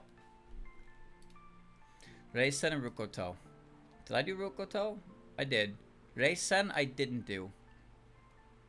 No, I didn't. Okay, well, Reisen's a pretty easy one. Reisen didn't even need to be a character. In fact, Reisen isn't really even a character at all. She's a plot device. That's a problem. That's the problem. The way Silent Sinner in Blue is structured, Reisen jumps from the moon because she's sick of her life. She ends up at Reimu home. Reimu talks to Eren. Eren figures out what's going on, tells Reisen to give this letter to the Watatskis, and sends her back up there. Reisen gives the letter to the Watatskis, and now her role in the series is done. Because all she did was make the moon aware of what the Earth was planning. That's it. After that, any appearance she makes is just kind of whatever. She offers no actual, like, anything she does after delivering that letter could not happen, and it would not impact the story at all in any way. Not even slightly.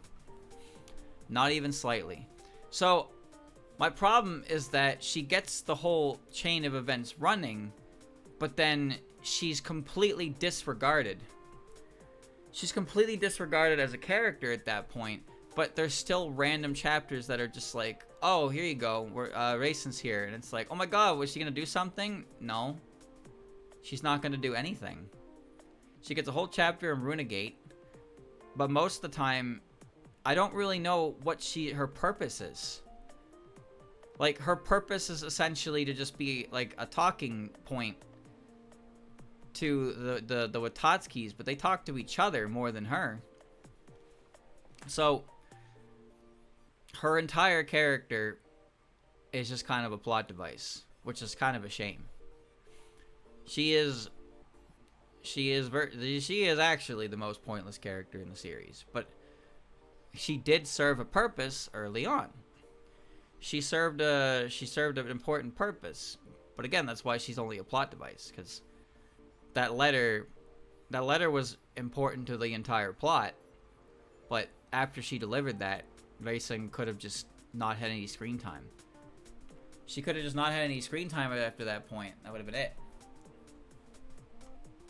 And what was the result? We got a character that doesn't do anything. We got a character that stands there. We got a character that gets hit. We got a character who will never appear ever again. Here's my question, chat. Do you think Reisen would be more popular if she didn't go back to the moon? Do you think she'd be more popular if she was just an unnamed rabbit who didn't go back to the moon? Remember, this is assuming if she didn't go back to the moon, she wouldn't have her name. She wouldn't have her name. Her name comes from the Watatskis. If Reisen ran from the moon and just simply continued to live on Earth pretending to be a rabbit, she would be an unnamed rabbit yokai, and she would have pretty much no reason to do anything ever and ever appear. Would she be more popular than if she had got sent to the moon? Probably if they did something with her. If she showed up as a common character in Inaba. Maybe. You might be right. You might be right about that. But yeah, her appearances become severely limited because if she lives on the lunar capital. But if she was just a no-name rabbit, who simply, like that otter in Lotus Eaters, who just abandoned the animal realm and is chilling in the ravine. He ran away. If Reisen was just that permanently, with no name, just chilling in the bamboo forest as a whatever rabbit. Unnamed rabbit yokai. Would her popularity be higher or lower? Fanon would mold her into Reisen's little sister figure. You might be right. You might be right. Because they would have, I mean, they look similar. They have the same name, but the name of the part doesn't count. But they are both moon rabbits. And Reisen would probably figure it out. And they would definitely have a relationship, because Reisen would be the only rabbit that listens to Reisen because of her nature as a moon rabbit, most likely. So there could actually been an interesting dynamic between the two Reisens. However, they never meet. They didn't actually meet. Reisen and Reisen never met. So, yeah. Yeah, she didn't have a fortune, that's true. I think what would have happened if she didn't get a name from the Watatskis is she would have been a rabbit. Tay would have noticed her, obviously, because Tay is like that. They would have eventually noticed her, found out about her. But this is assuming that, like, Reimu still goes... This is assuming that Reimu still goes and reports her to Eren anyway, but Eren doesn't send her to the moon with a letter. So, if she decided that she didn't want to go back to the moon, Eren was like, whatever, and then she can just pretend to be a yokai rabbit like Reisen. Maybe she'd be introduced to Reisen, but either way, she would come in contact with the other rabbits. She would eventually come in contact with Reisen, and she would, in some capacity, be another character, part of the A and Tay crew, who would actually be a much better partner character to Reisen than Eren and Tay, because Tay always gives her shit, and Eren also always gives her shit. But Reisen would be the only character who would truly be like an equal, or see herself as lesser than Reisen. So I think you could do a pretty interesting character dynamic with them if that was the case, but that's not what happened. That's not what happened to them. She still wouldn't be like super popular, mind you, but she would have appeared in more stuff, and she would have had a proper relationship with Reisen, which would have been cool. But all the moon rabbits are kind of fated to sit under Reisen's shadow regardless. But this Reisen in particular is just, she doesn't even get her own fucking name, for God's sakes. It would have given Reisen a friend too, a canon friend. It would have given her a canon friend. Because Reisen does have pairings with other characters in Fanon, but for the most part, she is pretty lonely. Damn. Mai and Koutaka. I know I did Mai, called her a bitch. Koutaka, I didn't do Koutaka.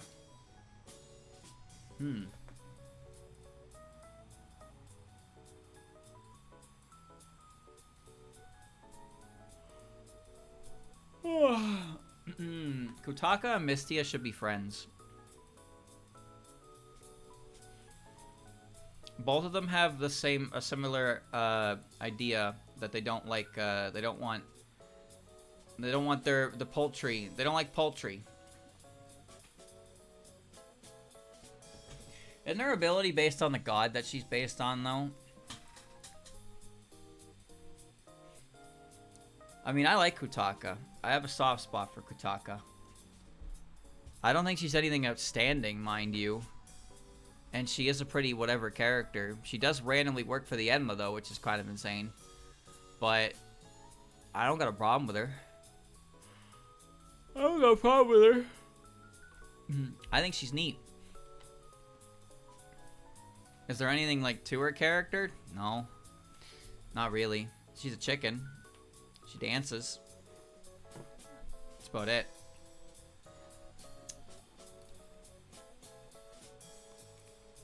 Yeah, I don't know. Yeah, I don't know.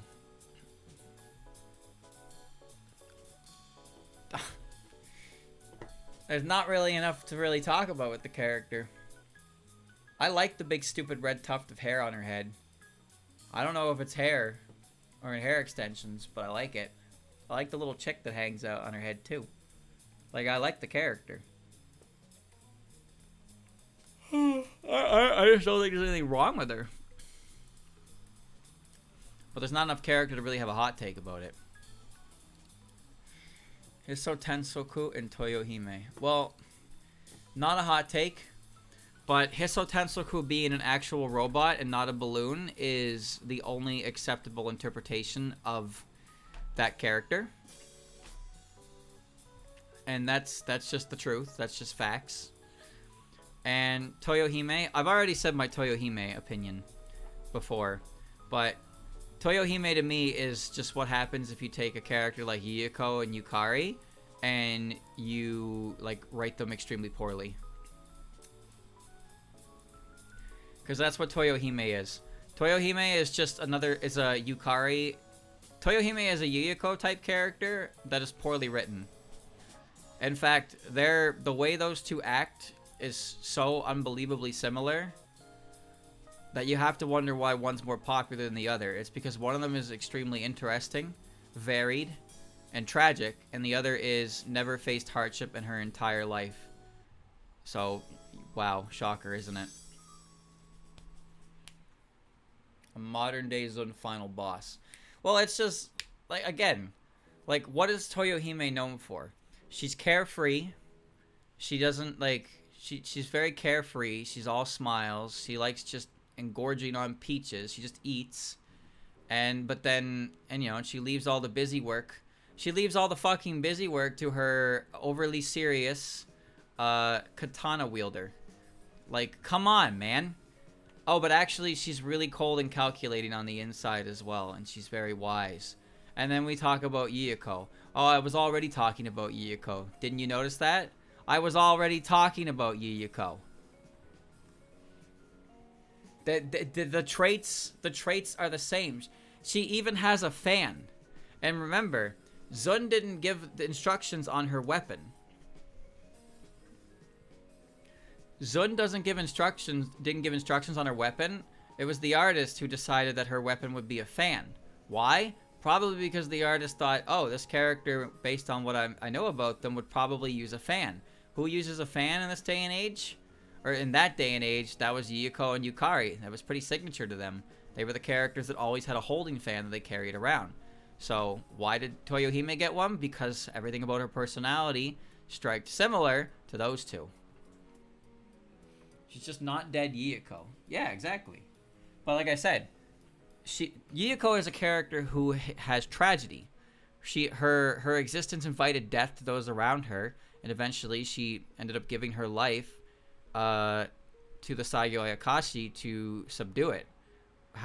Why and how exactly is unclear, but there's tons of different interpretations that create very sad stories about it. What about Toyohime? Well, according to Eren, she has never faced any hardship in her life because her good fortune is that high. So yeah, that seems like a pretty comparable base for Yuko there. Like, oh man, we're similar. Yeah, you know, I'm like, this character's interesting. This character here is like, oh, I've never had a bad day in my life. I've never stubbed my toe on the corner of my desk. Everything's always gone my way. What about Eren leaving? Did that go your way, bitch? Fuck you. So yeah, Toyohime is just a very poorly written Yuko. And it's funny because like I just demonstrated, when you talk about their similarities and then you look at one character's popularity to the others, it's like, huh, that doesn't make any sense. They're like the same character. Why are they not equally as popular? She's very boring. She's a lot more boring than her sister. That's kind of the problem there too. I don't like Yorihime, but Yorihime is a lot more interesting than Toyohime is. Yorihime at least gets to showcase her abilities a little bit, but Toyohime just does her ability exactly once, and then Yukari, who at this point is like the most powerful character in the series, immediately bows down and goes, I surrender. Nope, you win. I know why she did it. Let's get that clear. I know why she did it. It was all part of the plan in the first place. I get that. But it's still very foolish that she just appears in front of them and goes, glurp. And Yukari's like, you got me. You got me. That's it. I lose. I lose. Baba booey. So yeah. This character is like, you know the best way to describe Toyohime? Toyohime is fanfiction Yuko. Toyohime is fanfiction Yuko. That's the best way to describe her. It's like Yorihime existed, and then someone was like, this is my OC. This is Toyohime. This is Yorihime's sister, and then they just write Yuko. That's what Toyohime is. She's a poorly written fanfic character, who is somehow in some way an official character. How? I don't know. How did she do it? How did she do it? Lunasa and Koishi. Lunasa is still there. Koishi is not. Okay. I feel like I did Lunasa before. But either way, Lunasa's overwhelming popularity compared to her sisters, which granted isn't even that overwhelming, but it's still, she's leagues higher than her sisters and has always been higher than her sisters. And I think the easy explanation for that is because that she is much like Luna, she is the quiet type. The sad thing I've noticed about weebs is they really do like the characters who just don't ever talk. They're like, wow, they're so awesome the way I never have to listen to them. Yep, Merlin's really loud, and that's too extroverted for me. Nope. Oh, no. Too extroverted. You're like a ray of sunshine in my blackout curtained room. Please stop. Now, Lunasa isn't even really that depressing, but like, she does focus on doom and gloom. She wears all black. So I think it's similar to Luna. She's the most popular of her sisters by a large margin, simply because she's the quiet one. Because for some reason, weebs love the quiet characters. They love them. Fucking weebs.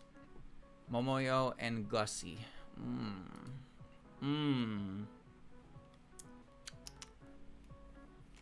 Wait, did I do Momoyo? I don't think I did. No, I didn't think I did. Momoyo. Because it's easy to make your own headcanon for a silent character. I'd say no. Because it's not like she's a silent protagonist. And it's not like she doesn't talk. It's just that her and, again, Luna, when talking about trios, Sunny and Merlin are they're the outgoing ones. And Lyrica and Star are like the middlemen that still get involved. But then Luna and Lunasa are kind of like, they're there and they're relevant to the conversation, but they're not loud. They're just not loud. Maybe there's something they see in themselves in those characters. Or maybe it's because when those characters smile, it's a very rare situation. And when the quiet girl smiles, it's always plus 10 harto pointo. Alright. Momoyo. So, my Momoyo opinion, this one's actually very easy. You know that Shinra Bansho song? The Dig one? That song is fine. But that animated Momoyo, where she has her arm up and she swings her head, is one of the ugliest things I've ever seen in my life. That little animated Momoyo is awful. And every time I see it, I go, that looks terrible. It's just terrible. The Momoyo with the head movement, it just looks terrible. The song itself is fine. Stupid, but fine. It's not Rare as Parrot. That's a different thing. Oh, sorry, Party Parrot. That's wrong. It looks dumb. Alright, what about Gussie?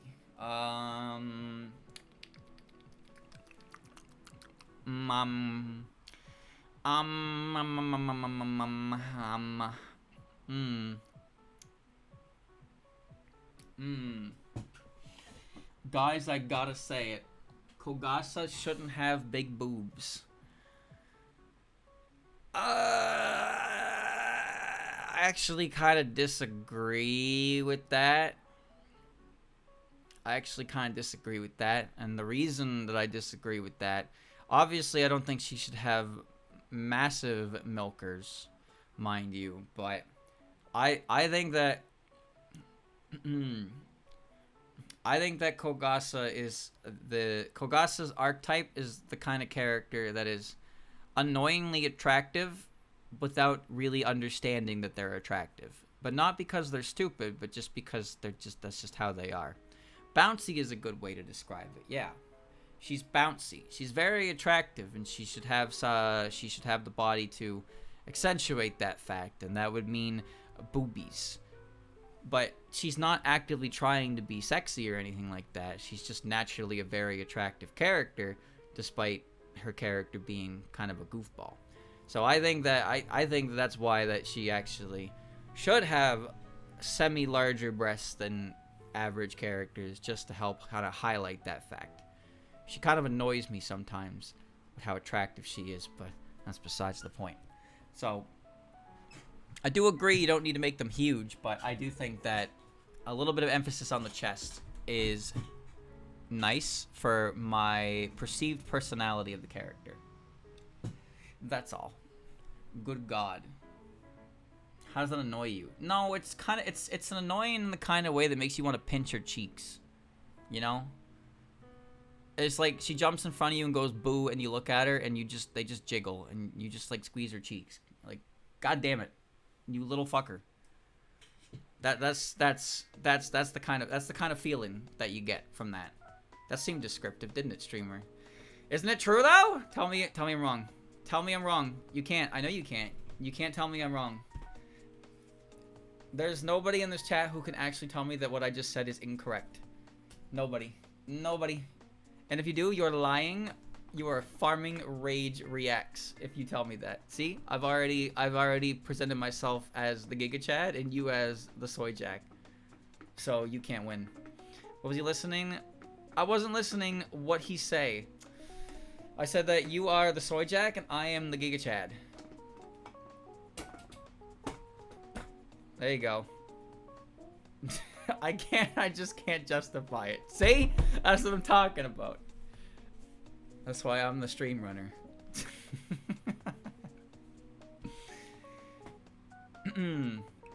Okay. Anyway. Kogasa hot take. No,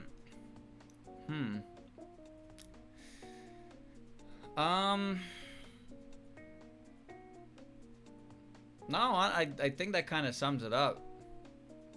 I guess my opinion on, I mean, it's kind of degenerate, I suppose, but I guess my opinion would be that of majority of the Touhou characters, Kogasa's probably the only one that I like actively think should have a slightly larger chest than average. But as far as like literally every other character is concerned, I don't think about it. I don't really care, and I kind of just go with whatever the common depiction is. That's pretty much it. That's pretty much it. Like Mei-Ling, she's tall. She probably has a good figure. All right, so she has big boobs. All right, whatever. That's fine. Marissa, flat as a board.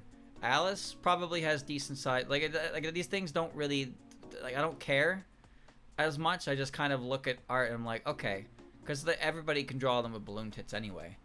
But Kogasa is probably the only character that I could actively say, like, no, they should be slightly larger than average. They should be. So, like, I have my own opinion on that, whereas I pretty much just outsource my opinion on chest size for, like, every other character. This guy. How about you go improve your own chest size with chest day? I gotta go pee. I'll be right back.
Ababagoo. Alright.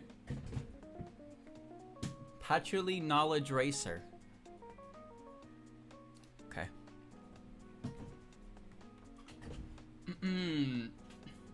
Alright.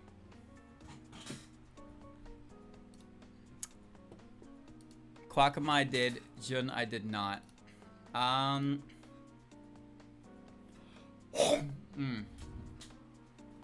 I got all that out of me in the bathroom. My bad. When I talk a lot, I build.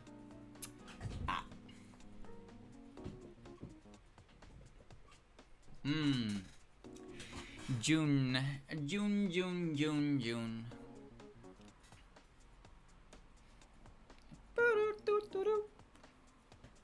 Pararam pam param.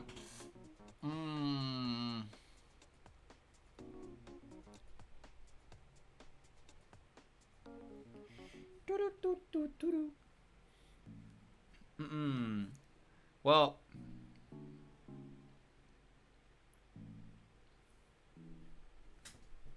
I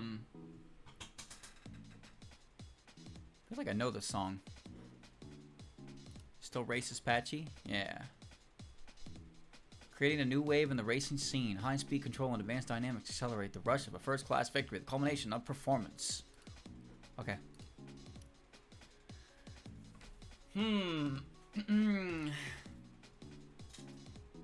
Jupe.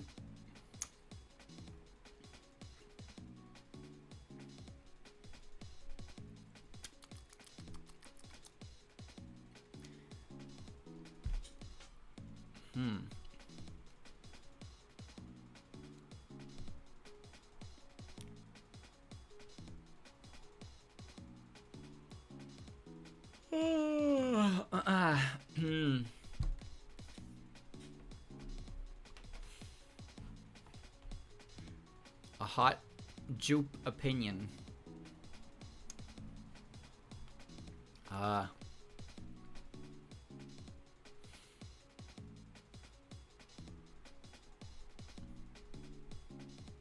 I don't know.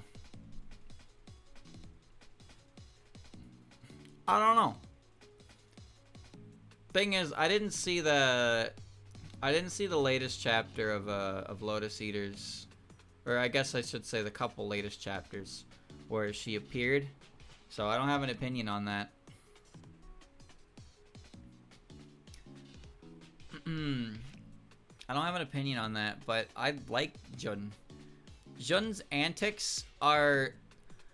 See, there are a number of cartoons I watched growing up where there was always a character who was looking to get rich quick, and then they had a big, dumb, lovable idiot with them that usually cost them their fortunes or any form of money they would have made on their scheme. And that's the energy that the Origamis bring to my table. You ever heard of Robo Roach? That's a cartoon I used to watch. Robo Roach.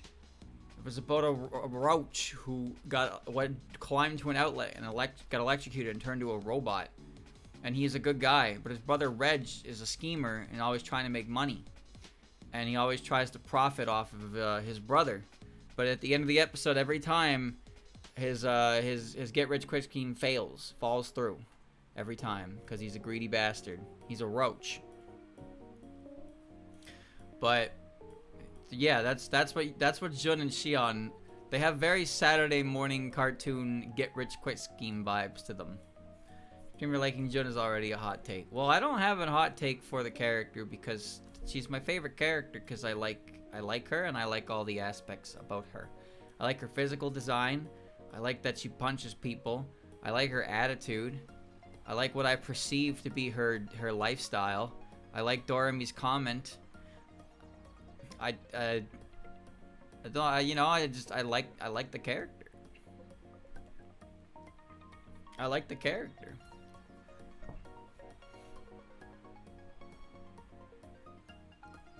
She's like Rich Tenshi. She's like Rich Tenshi. Tenshi isn't really poor though. Tenchi is rich. No, she lives in Celestial. She lives in heaven where you have no, like, you know, she's the daughter of a prominent family, but money doesn't matter in heaven, I don't think. I think she's a rich kid, but she's not, like, rich herself. She's just kind of a brat. She's rich in the izakaya, though. Yeah, but that's a game. That's a game that puts perceived wealth. You know, Marissa's budget is like 1,000 to 5,000. Marissa is the richest character in that game. You can't put too much stock in that. Kaguya also has a ton of money, but Kaguya is not rich. She's royalty from Lunarian. She dresses nice. But her money is probably just coming from Eden. From Eden's, like, pharmaceuticals. They don't just have money. Can't she just make money? Who, Tenchi? I don't think she can do that.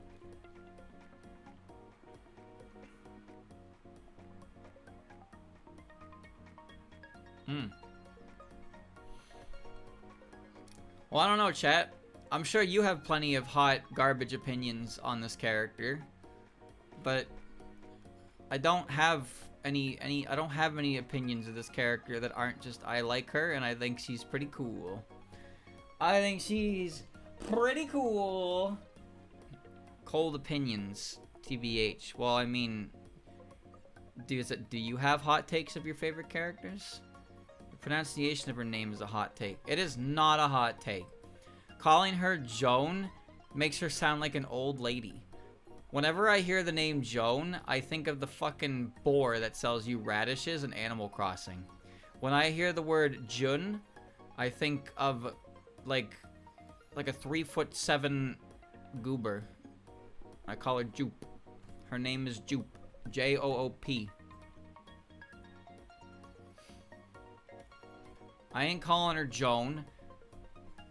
I ain't calling her Juan. I ain't calling her anything. John Yorigami. I can't call her John. That's not her name. I'd rather call her Joop. Stupid names. She might have the most mispronounced name in the series, just because you can tell that it's supposed to be pronounced Joan because there's supposed to be an apostrophe between the O's, but that's never really highlighted. So, a lot of people probably think her name is just Jun. But if you call her Jun, it would be Jun. But no, it's Joan. Jo-on. It's like stupid like that. John. Anyway, I got nothing. Pants Yuka and Kyoko.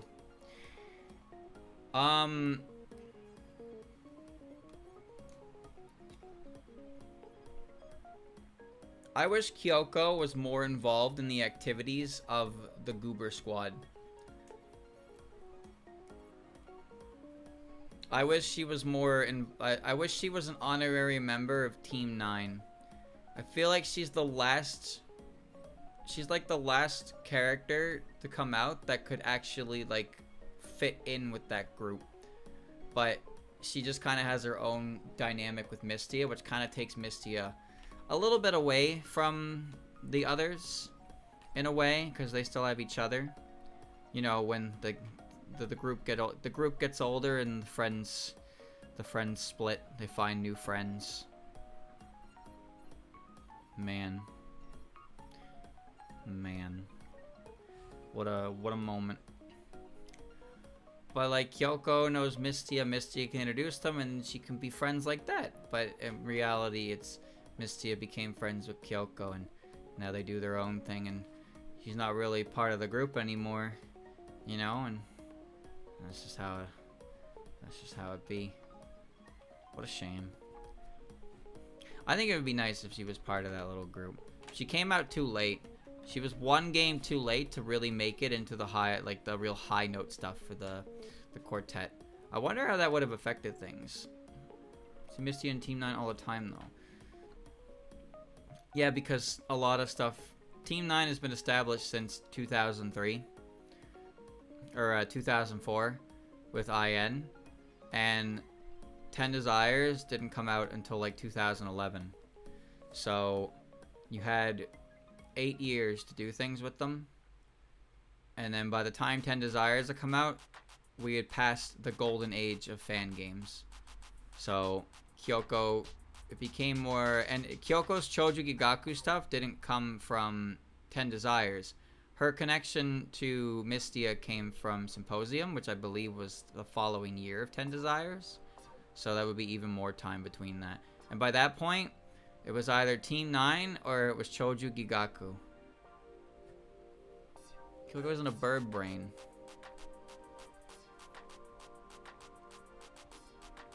But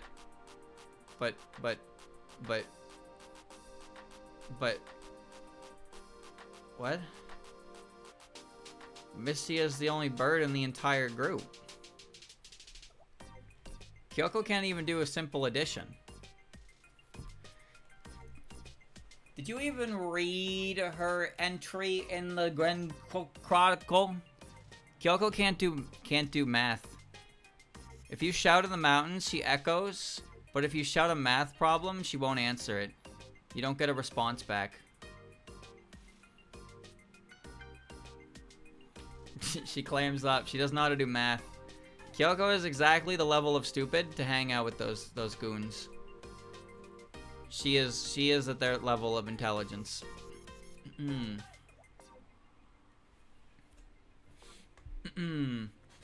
But I really think it's just a timing thing. She came out really late, and it became more of a duo with her and Mystia than possibly be introduced to the friend group that was always fanon to begin with. But I think she would have been fine as, you know, an honorary member of the Goof Troop. Born too late, born too early.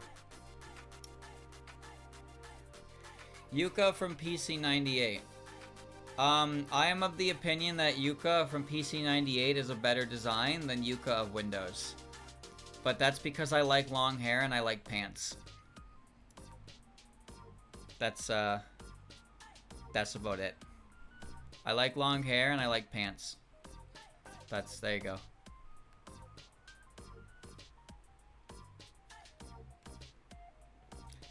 Regular Yuka, Windows Yuka is fine, but I think the PC98 version is better, design-wise. Chen and... I did Chen. I didn't do Komachi.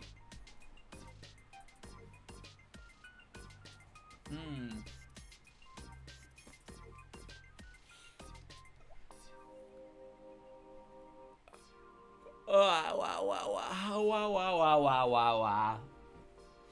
Komachi Onoduka.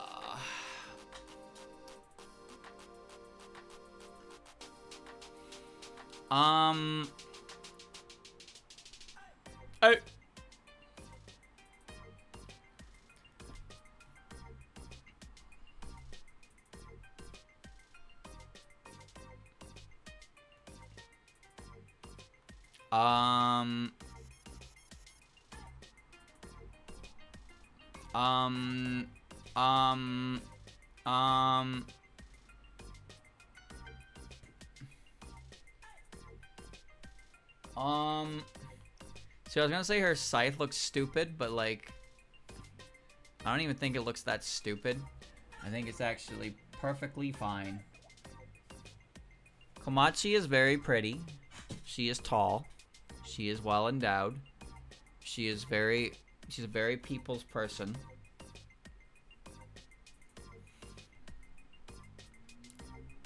How come more people don't like this character? What's up with that? This character is perfect. There's too much about this character that is perfect. Way too much. Why don't more people like her? Nobody dislikes her. That's true. That's true. I don't think I've ever seen on the internet somebody talk about how much they dislike Komachi. I don't think I've ever seen that. I've seen other characters people talk about disliking, but never Komachi. But it also feels like people don't talk about how much they like really liking this character. I do think her theme is very weak, though. Her theme is very weak compared to the other characters and new characters in Touhou 9. Not that it's a bad theme, it's just weak. Someone get mad about the big boobs. Well, to be honest with you, I feel like her chest size. I feel like her chest size mainly came from her, like, being a. What's the word? I forget the word to describe this, but like, you know, like how Eiki is short and flat and green, and then Komachi is tall, busty, and red, right? Well, I don't like the idea that she throws bad people overboard as it negates Eiki's job of judging people. Well, that is in itself, I think, interesting, because that's not just Komachi. That is in Komachi's omake. That is an Aku's explanation of Komachi. But that's also the Shinigami's job in general. Is that? But you are right. It is a weird thing to put to her lore, because if Komachi can just throw you over the boat. But you gotta think about it like this, I think. The reason the Yamas judge in black and white, and the reason why they judge so quickly and without like gray areas is because there's so many spirits coming in at a daily basis that they have so much work to do that they started having to shortcut their work. So they can't deliberate, they simply have to make a call, white or black. So in Komachi's case, if Komachi gets a spirit that cannot afford the fare or does not attempt to pay the fare or tries to pull a fast one, you know, basically the reasons why she would throw them overboard. If they had reached Eiki anyway, Eiki probably would have just judged them to fall to hell because they've already proven through the boat ride how they are. So Komachi just dumping them in the river means Eiki has less work she has to do, and it would have been work that would have just amounted to goodbye. But who knows? Who knows? This is Chirno's theme. I guess it depends on how you look at it. I kind of view it with that idea that if you try to pull a fast one over on the Shikigami, then they've done this so many times that they're probably aware of the outcome, that they just get it over with ahead of time. They just feed you to the river and go back and get another one because they're all so swamped with work, with how many spirits come in, that they just end up taking shortcuts. Is that a good thing? No, maybe not, but I do think it is an understandable reason, given the explanation that their Yamas are under so much work that the quality of their judging has gone down to where they only think in black and white, right and wrong type of deal. They don't think about the circumstances behind actions. They simply view the actions as they are. So, who knows? I guess it just depends on how you feel about it, but I don't think it's necessarily a bad thing. I like the line in 9 where Komachi says that she likes ferrying bad guys because they have interesting stories, which means that she is clearly aware that the people that she is ferrying are the type that are going to fall to hell via Eiki's judgment. She's very aware. If you're calling somebody a bad guy, you can already pretty much assume how they're going to get judged by somebody who judges very superficially. Well, I don't know, maybe that's not fair to say about Eiki, but you know what I mean. Black and white, right? She judges everything in black and white. But if Komachi's here saying calling him a bad guy, if Komachi just dumped him in the river after he was done talking and moved on and got somebody else, does that matter? What would have happened if that spirit ended up at Eiki's doorstep, right? Would Eiki just open the door and be like, wow, you were one sad sack of shit. Go to hell now. But who knows? But the only thing we know for sure is that Yama judging is not as depthful as it could be due to the overwhelming number of spirits that need to be judged. Does she listen to them and toss them over when they get boring? No. I know. So the omake says she demands all the money the person has. Anyone who hesitates gets thrown in. Yes, I know. But Akyu also says in the Gensokyo Chronicle. Akyu also says in the Gensokyo Chronicle that she will ferry you. She will ferry you, but then midway through, she'll ask you for the fare. She'll ask you for money, and if you can't afford it or you hesitate right there, you get thrown in. You get thrown in. So, and in Touhou 9, Komachi lets it slip that she does just ferry bad guys. So she is taking people onto the boat, and they're talking to her, and she's hearing about their lives. And then when she asks for payment, if they can't pay, which then sometimes they can't, they get thrown in. So the combination of these three sources of information, I used it in my latest video actually, because I thought it was really interesting, but it's the fact that Komachi says that in the game, combined with the omake information and the Gensokyo Chronicle information, that makes her actions believable, that she would just take somebody on the boat, listen to them, and then when they're done talking, she'll ask for the ferry, or the fare. They won't be able to pay, and she'll toss them and she'll head back. Which would also affect why there's not as many spirits coming to Eiki's side, because Komachi is just not delivering as many, because she keeps grabbing ones that she knows aren't going to pay the fare, but she extends their time on the boat so she can listen to them. Then she tosses them. Like that, you see that? Here comes the cops. Here comes the opinion police. Anyway, what were we talking about? What were we talking about? I guess we were trying to find a hot take here for this character.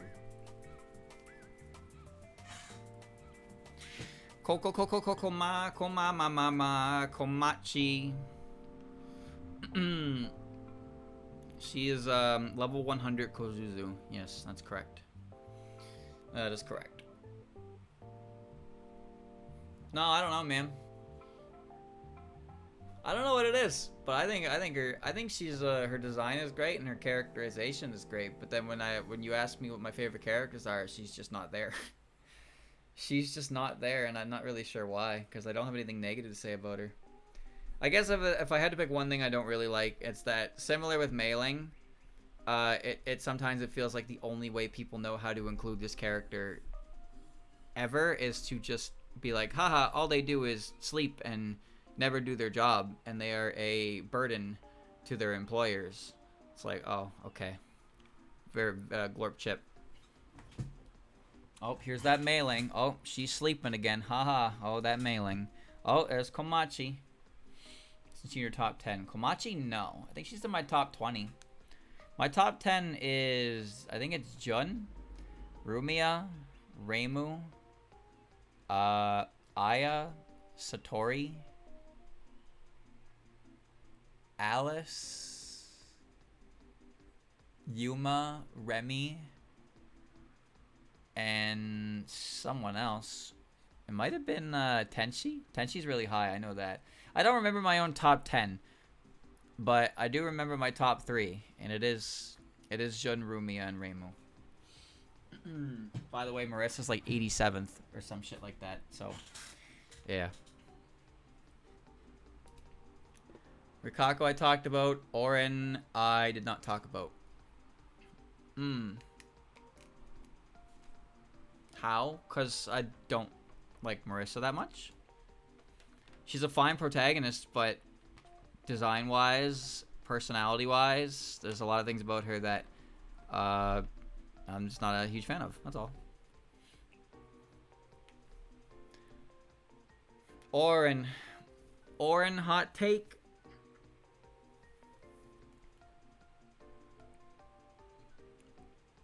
Orin hot take.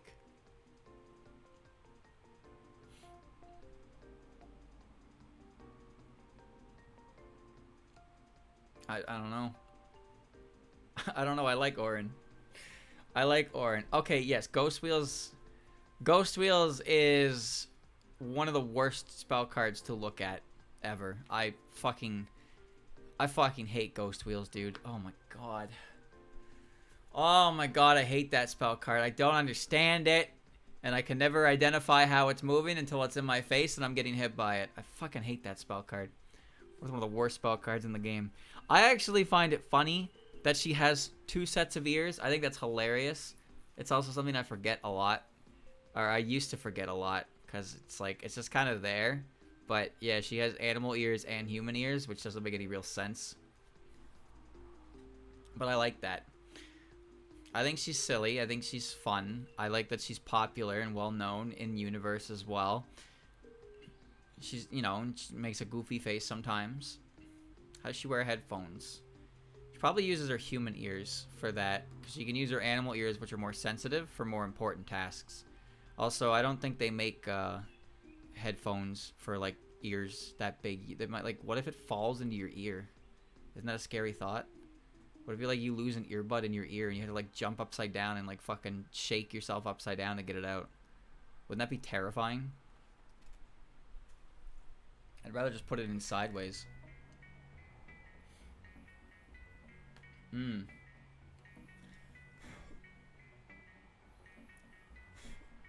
By design, Orin is a freak. That's for sure.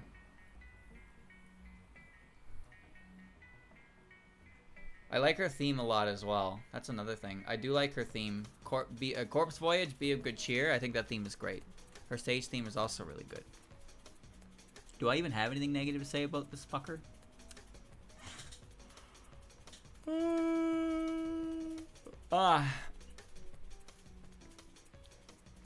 Not really.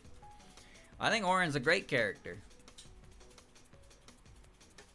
I've never been upset when Orin appears. I always think it's... I think she's great. Orin. Where's your hot take, streamer? I don't know.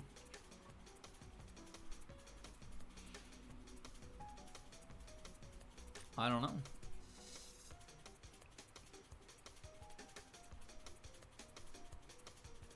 You got me. I don't have one. I don't have one. I don't have one. She's a good character. You know what? I used to think her outfit was stupid, but it's grown on me. It has grown on me, for sure. But I used to think it was stupid. But as far as Orin goes, no, I don't have an issue with her at all. I think she's great. She's stinky. Yeah, she's definitely stinky, but that's okay. She's a cat. All cats are stinky. You just learn to love their particular brand of stink when you live with them. I'm pretty sure I did Hatate and Seija. Did I not do Seija? Are you sure? I really feel like I did Seija before.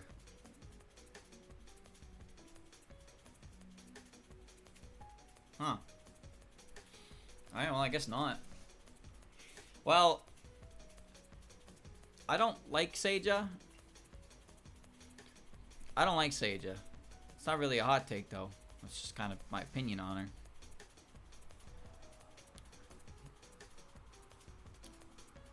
I don't like Seija.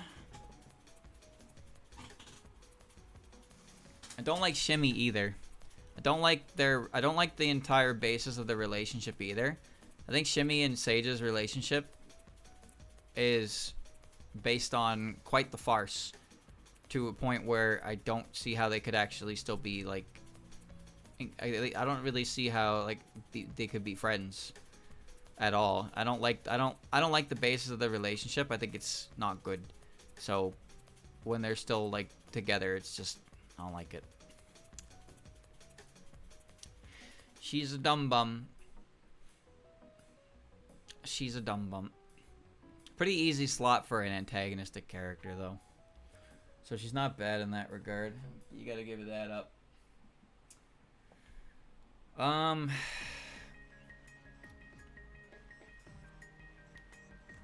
hate her spell cards, but that's a given, because they're not so much skill based as they are muscle memory fighting. Her theme is good. Her game is good too. Her game is quite good. Does Seija deserve redemption, chat? Now this is a question. Seija's entire life, everything that is Seija, is defiant for the sake of defiance, right? But could she ever be redeemed? Should she ever be redeemed? Wouldn't she cease to be the same person if she was redeemed? Wouldn't that effectively kill her? Don't you wonder about that?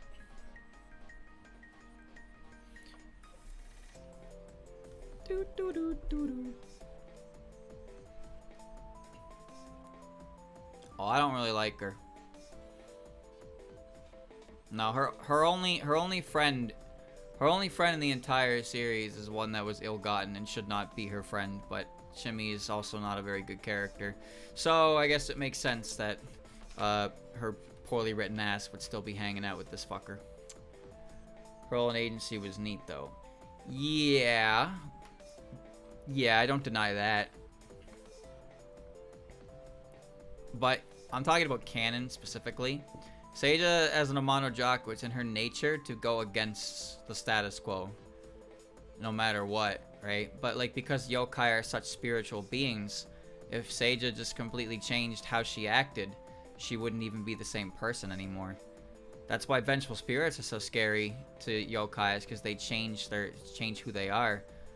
And if Seija just decided that she didn't want to be an Amano-jaku anymore, and she settled down, she straight up wouldn't be Seija anymore. She'd be a different person. She would lose her sense of self. It wouldn't be her anymore. It wouldn't be Seija, but changed. It just wouldn't be her. Which is an interesting thought experiment to that. Which means she'll always be in a state of whatever she is. Move on, streamer. We want to finish this today. We do! Oh my god, we do! I got nothing, chat. I mean, I had something, but I don't know. Aya? Have I really? No Aya? No Aya? No Aya.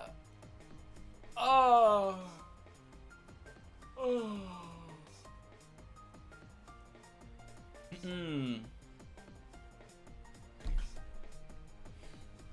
This Mai. Well, I already gave my opinion of Mai back at Satono. This is an engagement farming character to put on tier lists. A real nothing character.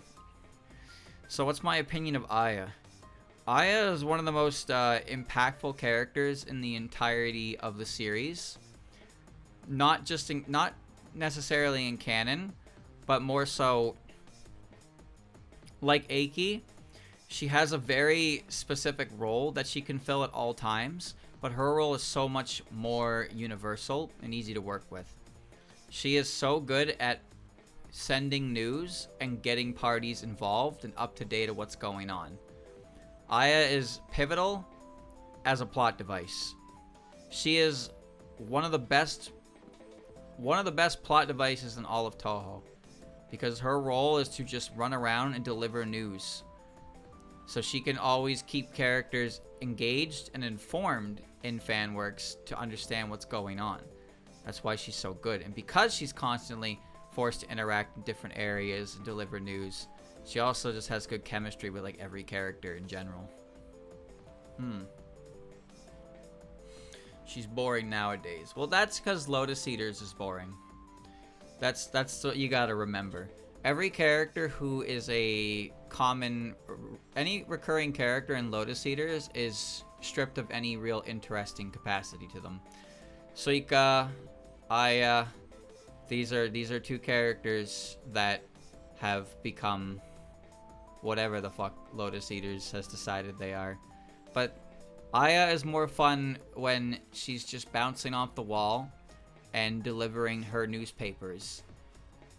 And that's what's good about her. Then she wanted to blow the whistle. She was gonna be a whistleblower. Oh, Tengus. Oh, Megumu, you certainly are a boring character.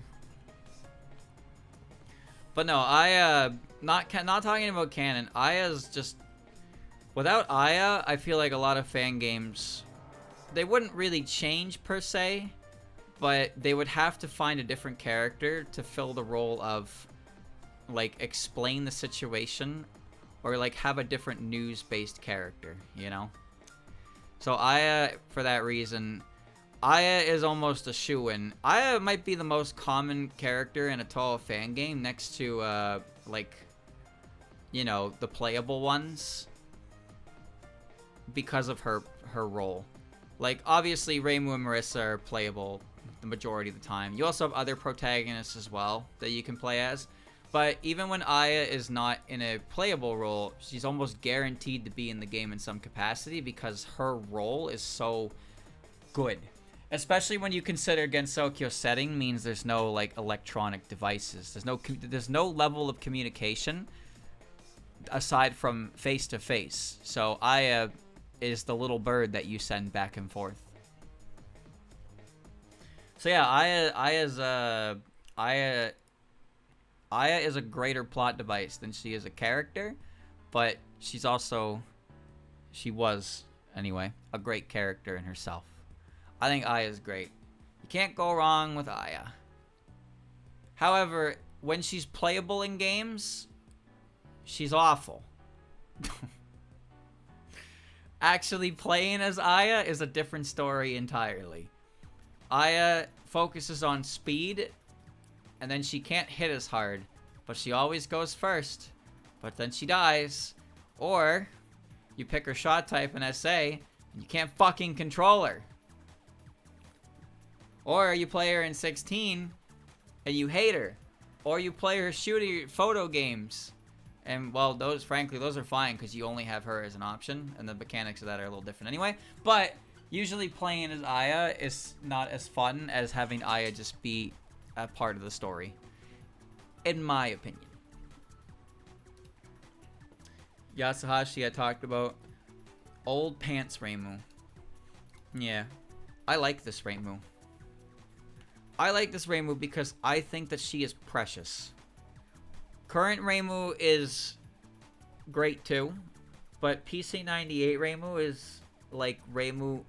It's like Reimu before, you know, Glorp Despair. You got Reimu before and Reimu after. Also, I actually really like the traditional Shrine Maiden wear a lot. Reimu's current day clothes are fine. I like her current outfit with the sleeves, the skirt, and the top. But the Shrine Maiden getup, the traditional Shrine Maiden getup, I think is better. And I like that better than Reimu's natural, more unique look. Which, you know, that's a weird thing to say. Maybe it's because I'm just used to it. But no, I really like the Shrine Maiden clothes. Hakamas are cool. They're really cool. Traditional Shrine Maiden gear is good. Way better than Marissa's outfit, that's for sure. Mimi and Satori. Both of these. Mimi is a joke. And really should never be Mimi should never be anything more than a joke that can explode. And that's the extent. It's not a character. It's just not a real character. It's a punchline for an explosion. Satori.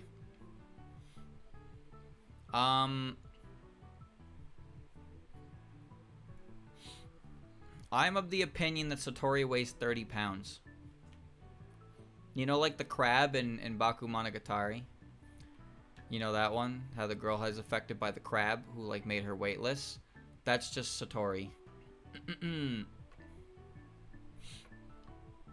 That's just Satori. You could probably pick her up by the scuff of her neck with one hand, and then you would accidentally, like, fling her to the ceiling because she'd be so light. She's a marshmallow.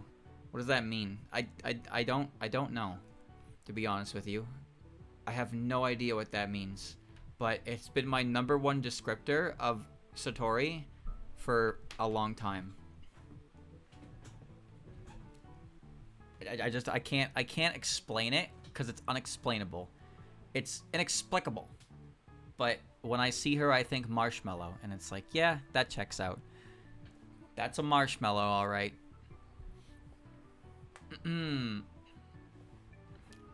Is that a hot take? No. A hot take would be saying something like her essay portrait is good. It's not. It's not. It's really not. I like that Satori's hair changed color. That was wild.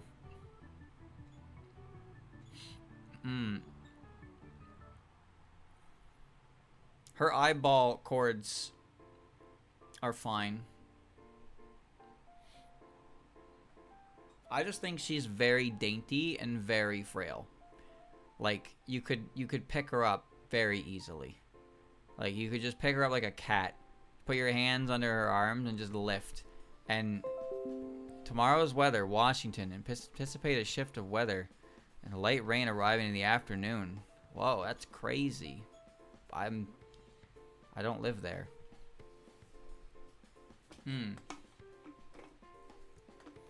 Okay, actually, if I had to pick something about Satori that I wish was a little different, I think her gimmick is cool. How she makes recreations of past patterns. But I wish that Satori herself had a couple more unique patterns to her that emphasized her more psychological side. Not like Koichi. Like Koishi's spell cards are all pretty much based on different types of psychology, yes. But Satori has a couple. Well, she's got Camera Shy Rose, which isn't that. That's a little different. She's got Brain Fingerprint. Terrifying Hypnotism. So, I like the idea of her having spell cards based around creating different states of mind, influencing one's mind. Whereas Satori, or Koichi just has ones based on different types of psychology. Oh. But yeah, she does have a lot of different spell cards, but she borrows so many of them that her original spells are pretty much non-existent. You get a couple and shoot the bullet at least, but I wish that Satori had a couple more original spell cards. Suiko, I did her. Ellie, did I not do Ellie? I could have swore I did Ellie before. So Ellie's name is Elise, but for some reason, I don't know why or when, but I just stopped pronouncing the S, and I just call her Ellie, and it's gotten to a point where when I read her name, I will like, without even really thinking about it, I will call her Ellie. And there have been a number of times where I've been told that's not her name, streamer. I know. I know it's not her name. I know that there is a character called Ellie. I know that she is the Lotus Land Story Stage 3 boss. I know who Ellie is. But for me, whenever I see this character, the S is silent. The S is silent. I call her Ellie. I can't change that anymore. I can't change that. That is something that just happens, and then as soon as I say it, it's like, oh right, yeah, it's just how it goes. Anyway, my opinion of Ellie is based entirely off of the Diary art remake. She would probably be one of my, like, going purely off like physical design from the Diary redesign, she would be one of my top 3 characters in PC98 alone from that, because I think that her design looks very novel. But there's not really a character here. I don't think she's cooler than Sariel, but I do think she's cooler than every other character who appears in Touhou 1. Boss-wise. So that includes Mima, but not Reimu. That's all. She's probably my most, like, this is a literally nothing character that I could speak positively about. Granted, Sariel is similar, but Sariel is a final boss at least. Ellie's just kind of, she's a penultimate boss. Whatever. I think her design is really cool. I think she's pretty cool. She can also turn into a bat. Pretty awesome. Orange and Nazrin. I don't know why Orange is Chansey in puppet games. I don't know why Orange is Orange either. In fact, I don't really know why anything about like how what? I guess I should say I think the idea that this like the possibility that this is mailing is laughable to me, but like nobody actually believes that. Nobody actually believes that. But Orange is just there's nothing there. You can't even there's nothing to have an opinion on. Now Nazrin is funny.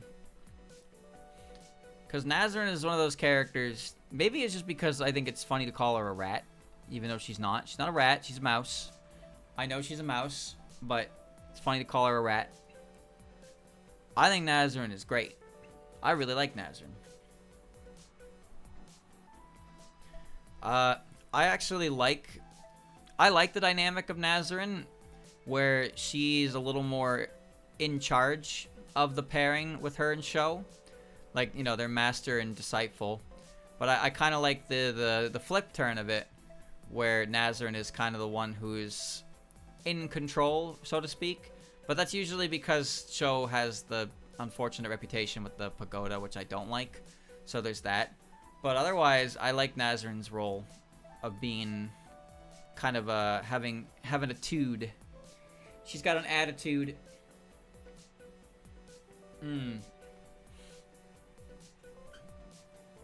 I should also say that I like Nazrin completely separate of the cookie version, because that's not the same character. But I do think the cookie version is very goofy looking.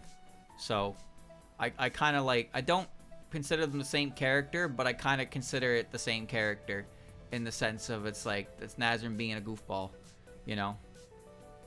But Cookie is something that I don't particularly care about or have much interest in at all. So there's that. But I know what Nyin is. Very, very, very little, but I do know what it is. And most of the beam images you see of Nazrin are based on that thing. So, there you go. But yeah, I like Nazrin even without those, but I think the Cookie Nazrin does a little more for the character, despite them not really being the same. And I can't think of any other character that is the same with that, because, well, I mean, I don't really know much about Cookie to begin with, so who knows how factual that is. Whatever. In short, Nazrin is great. Oh, I will say her outfit color in 19 is awful. It turned like this fucking rusty crust brown. It's like, why? Nazrin's a lot better in her UFO outfit. I think she's adorable. Hina and Okina. I did Hina. I didn't do Okina. Okina. Well, I guess my opinion of Okina is that she's actually a lot more boring than it seemed like she was going to be. When Okina first appeared and it was like, oh, here's a new god, and then she kind of got included in a lot of different things. It's like, oh, this character's gonna be a big deal. But then she wasn't a big deal. Like, at all. She made appearances and she did things, but like, I don't know, it's like her role was really exaggerated to the point where when you kind of look back on how much she actually did do, there wasn't much. So it's like, she's actually just kind of boring. Like, she shows up at the end of Visionaries, sure. But what happens? She gets into a fist fight with some fairies, and that's it. Wow, cool. She's in 17.5. What does she do? She sits in a chair and floats behind Flandre. Cool. She shows up in Wildhorn Hermit and is like, I did this. Cool. But, like, what does she do? There's not as lot there that she does. Sitting God would make more sense to not be seen much. No, but that doesn't work. That doesn't work because the whole reason she does the Touhou 16 is so people know that she exists. She even has that conversation with Marissa in the extra stage when you beat Marissa, or when Marissa beats her and Marissa comments that gods are so boastful, and Okina replies that gods have to be boastful so people are aware of their existence, because if they're not aware of her existence, they don't fear or worship her, and then she doesn't live anymore. So she does have to act like a big shot, because that's the whole thing that gods do. So if she just didn't do anything, then she would fade away because nobody would know she existed. So she has to be known, and that's why 16 happened, because she had to make Gensokyo aware that she existed. But did she do anything after that? Not really. It seemed like she was gonna be a bigger deal of a character than she was, and then she didn't. She just kind of wasn't. She made a bunch of appearances. She seemed entangled in plot lines, but ultimately, her direct involvement in them was quite small. So yeah, to put it simply, Okina is kind of boring, despite how it seemed like she was supposed to be a more impactful character. Especially considering 16's roster, over half of them get no screen time ever. And the other half gets small cameos maybe.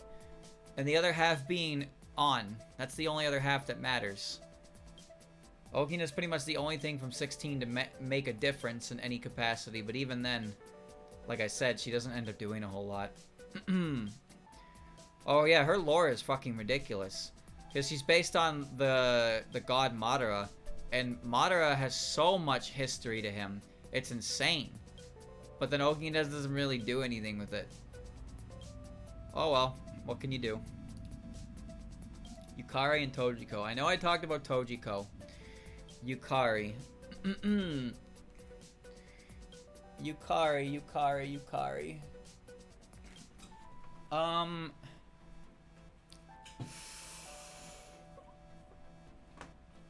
Oh, yeah.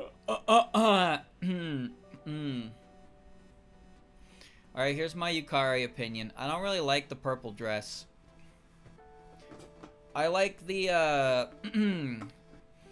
I like the Taoist outfit she's got. The Sage Tabard. I think that outfit is cool. The purple dress is more like a nightgown, and I can't see it as anything but a nightgown. Even when it's changed a little bit to make it look more like a proper dress. I don't think it's as good as the tabard. Her hat's stupid, but every character in that era kind of had a stupid mob cap. So, it is what it is. Look at all those fucking ribbons. It's not supposed to be a nightgown. No, it's casual wear. It is casual wear, but there's absolutely no, like, accentations on it at all, so it looks like pajamas. Especially since she just kind of woke up in PCB. But if you'll see in, like, Silent Sinner in blue, she's wearing that the whole time. And I believe she also appears in it in Wildhorn Hermit. But there's some alterations to the dress to make it look more like a proper dress, as opposed to just something she went to bed in and woke up in. Actually, I disagree. Well, you're wrong. I'm right. I think the Sage outfit is a nicer looking piece of cloth. Yep. The Sage's just looks nicer. And it is nicer. The gown, not as great. I know I did Chiiri. Shingyoku. This is another one of those characters who, based on the diary art, has great, like a great physical appearance, but ultimately it's not a character, so there's not much to say. Mailing and Snai. Somehow didn't get Mailing or Snai yet.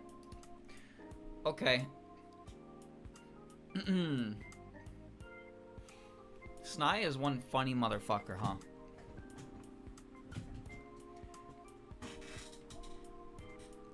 Snai is one funny motherfucker.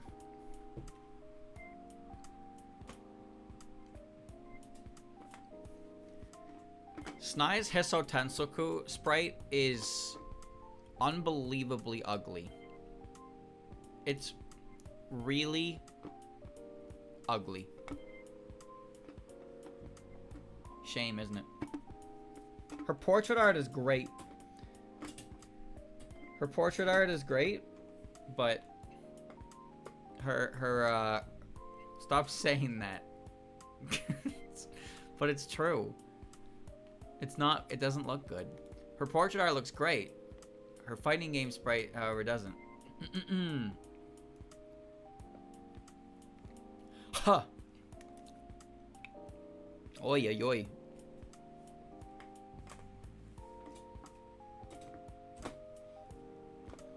Oh, poor Snai.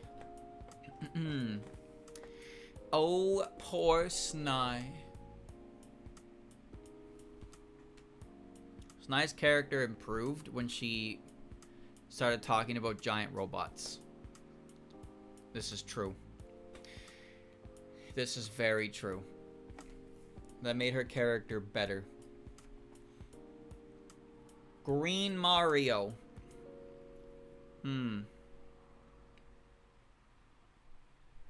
Chat, does Snai actually have any friends?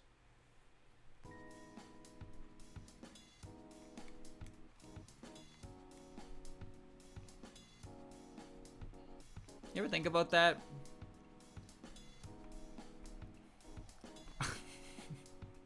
Does she have friends? She's well liked by the humans. But does she have friends? Does Snai deserve friends? Would Snai be my friend?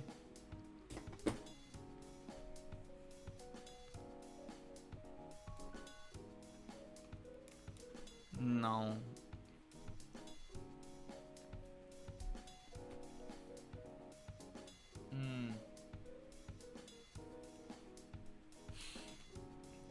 What if I don't want to be her friend? You ever think of that?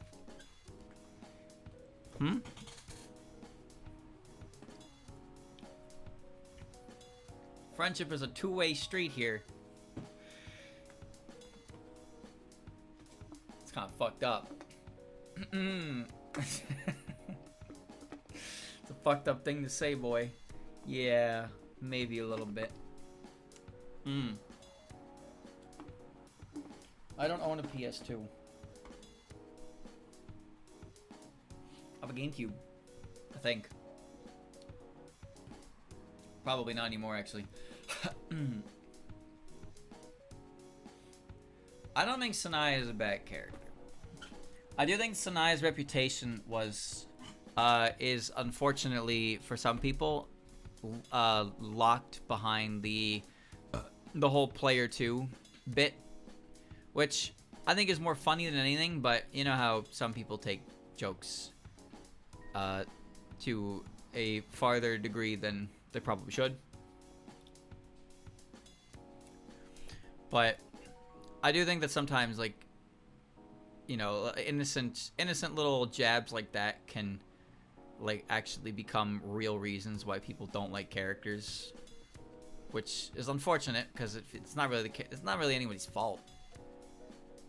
But I also feel like if something like that is a reason why you dislike a character, it's not really the reason. It's more so just that you already don't really like them, but you feel like you need to compound the amount of things to dislike to justify your dislike. But that's not that surprising. We do that with real people as well. We just view things that people do favorably or unfavorably based on our opinion of them. And if we don't like them, then anything they do is bad. And if we do like them, then everything they do is good.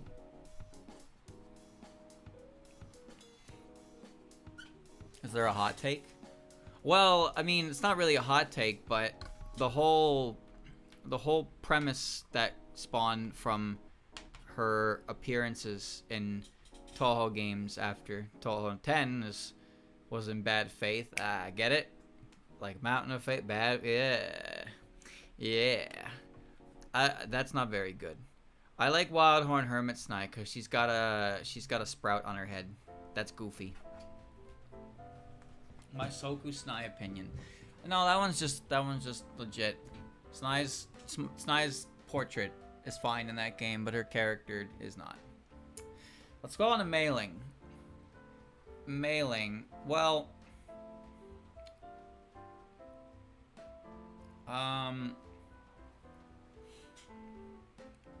mailing.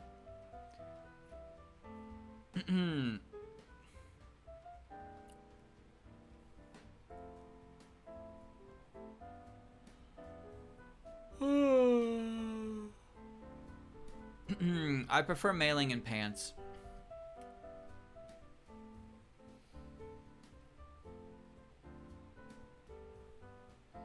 Pants mailing is better. Pants mailing only ever appeared in the fighting games.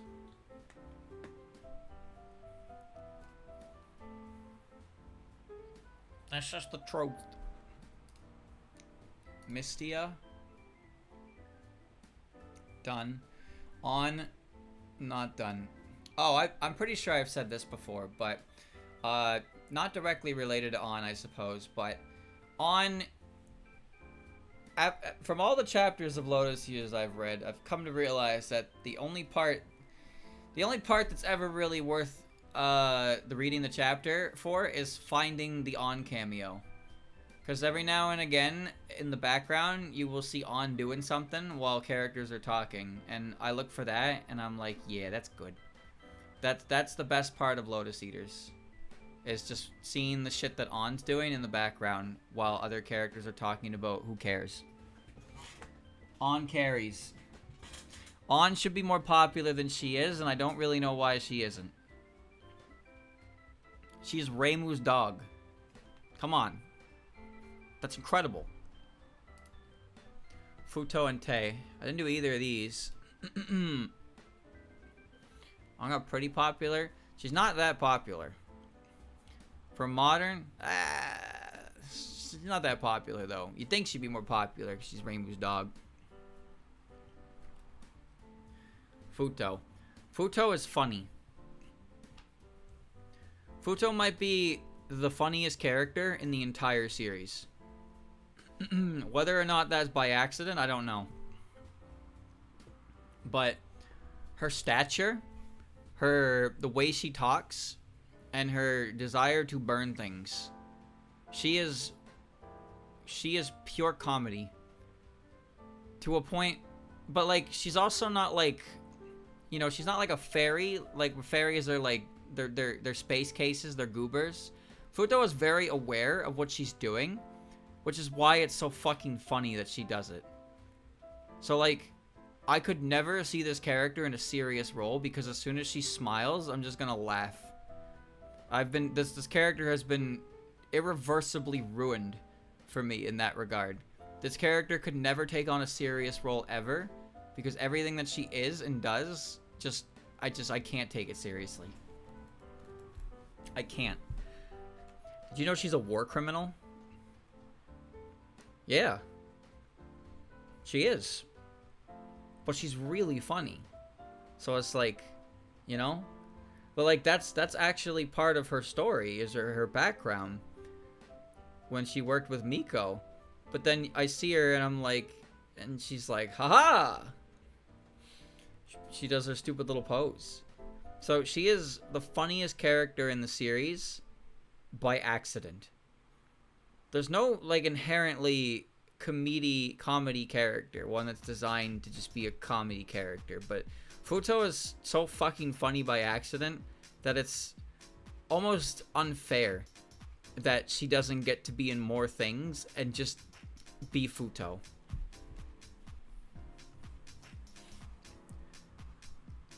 Genso Wander makes Futo your first party member, And she's great. She is fantastic because she just hangs out with Reimu. And she's so unapologetically racist to yokai that it's almost funny. When you go to the yokai village and Reimu's done talking to Kane, Futa's like, hey Reimu, we should burn this entire place to the ground.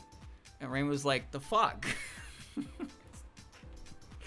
These fucking yokai. But, like, she's so funny. And then we have Tay. Tay is a character that I feel like probably should be more popular than she is. And she's interesting because fandom tends to portray her as a gremlin. Fandom portrays her as a gremlin, hands down. But in canon, when Tay appears, she's quite shrewd and conniving. You remember the Wildhorn Hermit chapter where she releases the rabbits?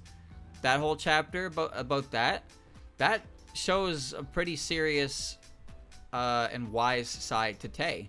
Tay is also, she established connection with A and Tay as well and offered them protection in the forest in exchange for sharing their medicines with the rabbits. So she's very wise, she's very cunning, she's very shrewd.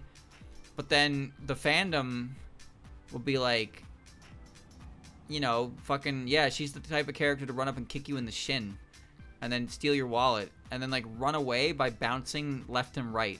Like, she doesn't just run, she just like fucking bounces like a poorly animated bounce. She's like like a fucking goblin. Like that's what some people see this character as. They make her a con artist, they make her a scammer, but her canon appearances, as limited as they are, kind of paint a different story. They paint her as she's very wise. She is a trickster by nature, but she is very old. She's very wise. She's very cunning. But the fandom just likes to kind of play it up to the extent where she's, you know, she's kind of like a fairy in that sense, but she's obviously more intelligent. But usually things blow up in her face anyway, because, you know, comeuppance. But that's not really what happens in canon at all. She's a little rabbit. A little trickster rabbit. I'm not saying that's a bad thing, though. I like Tay. I think Tay is actually a solid character in both capacities. I do think Tay and Inaba the Moon, Inaba the Earth, is at her weakest. Mainly because most of her like shenanigans are just her being a bad person to Reisen. It's less about her being like a schemer and more of her just being a bully. So that's not what Tay is. Tay's not a bully. She's a punk, sure, but she's not a bully.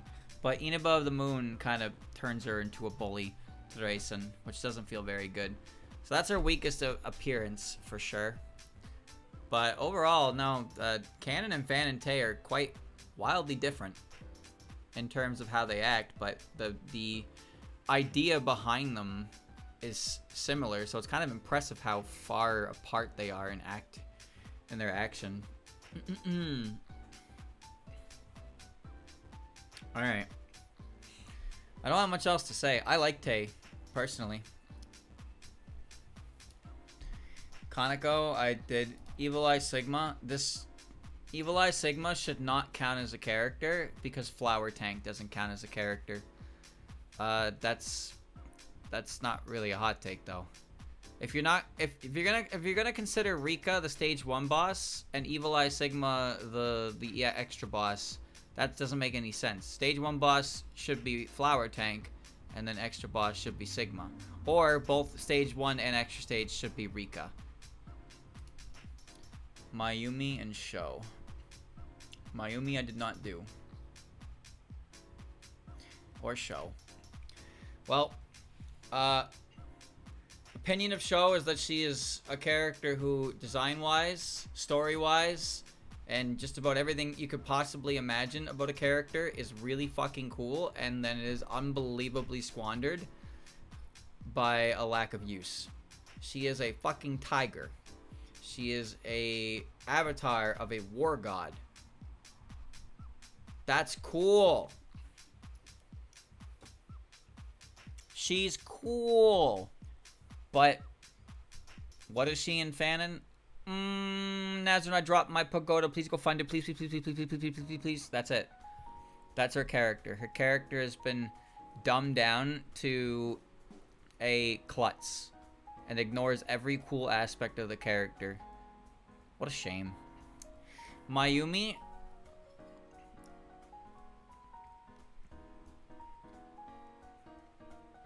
Mayumi would have been cooler if she was an armadillo. I know she's a Haniwa. I know she's based off a famous Haniwa. I thought she was an armadillo. And you know what? She would have been cooler if she was an armadillo. That said, the only thing that makes Mayumi cool, well, not the only thing, but this is the big thing for Mayumi, is that she is a very unique case of body horror. Because you can literally smash her face in, and it's like fine. It's okay, because she's hollow inside.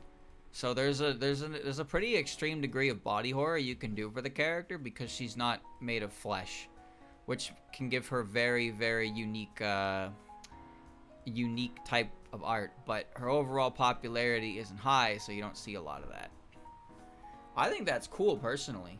It's like battle damage is cool, but like non-lethal battle damage where it would be lethal on a real person is really cool as well. Like watching her fight with a fucking arm that's just broken, like just gone. Her arm is shattered off, but obviously it doesn't affect her in the sense that, like, you know, there's blood flow going to an open wound. It's just that she can't use her arm anymore. It's not connected. So you can do some real crazy types of battle damage with Mayumi, which would make her really cool. Or you can turn her into an idol, which I saw that before. Moko is like that too. Moko's kind of different because Moko is flesh and blood. Same with Kaguya. They're flesh and blood, but it's because we know that they cannot die that we can kind of accept a little bit of body horror because, you know, they're not going to die. If you see a picture of Moko with like a fucking spear through her chest, it's like, whoa, that's metal. Because you know that she can just pull that out and be fine.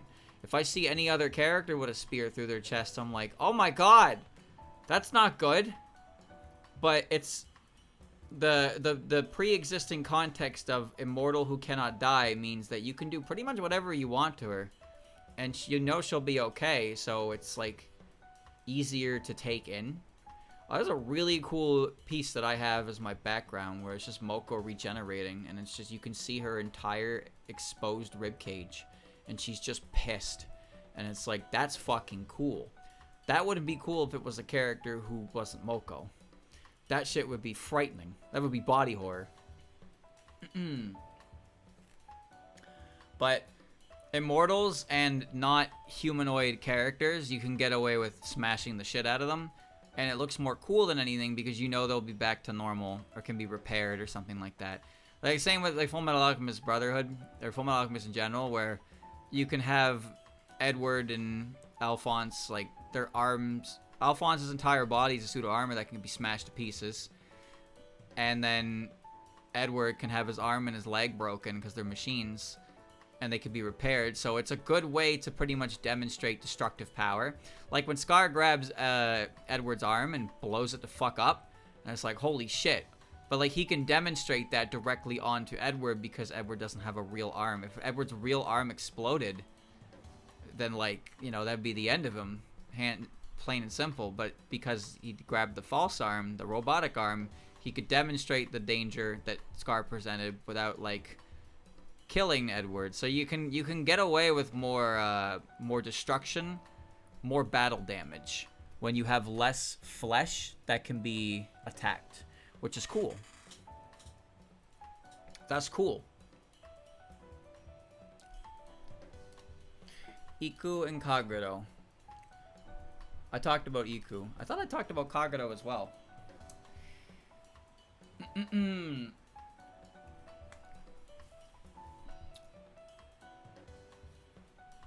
did I last talk about Kagero? I know I talked about her. Oh, I think it was when I did the video. I talked about how people draw her collarbone area like completely exposed, despite her being a character who dresses very heavily in layers to prevent like any skin exposure in general. It's my opinion of Kagero.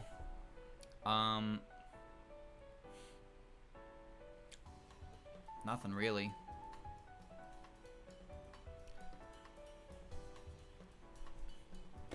Nothing really. She's a wolf girl. Momiji was there first. Momiji was here first.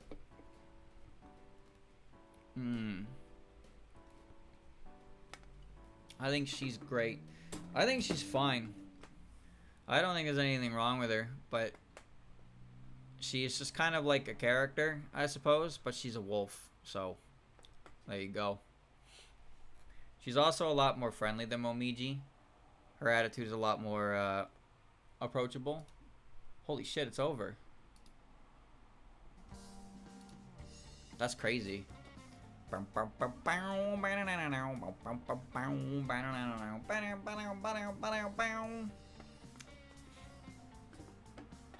She's got long nails. I don't think Kagero is better than Momiji, but I don't think it's fair to compare them just because they both have ears on their head, you know? Just because they both got ears on their head. Lunatic DDC proves she's canonically multiversal level and always holding back. She is pretty obnoxious for a stage 3 boss. She's pretty obnoxious. I don't know what it's like on Lunatic, mind you, but even on normal I find her to be quite an annoying bastard. None of them got anything on Holo though. Ha ha ha. No, Kagero's a fine character. I guess if anything, her reputation has been sullied over the years through forces completely irrelevant to Touhou, but there you go. Poor girl. Chat, I'm running out of time and I'd really like to be done this today. This is the Great Catfish. I don't care about the Great Catfish. Oku? I did Oku. Kana? I didn't do Kana.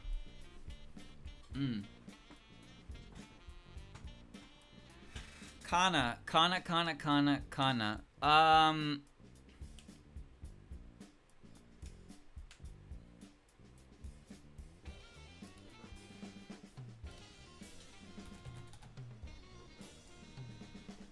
Kana's face reminds me of Mailing.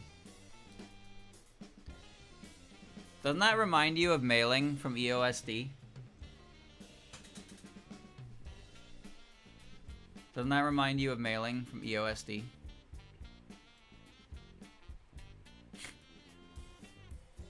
She's got a very Mailing face.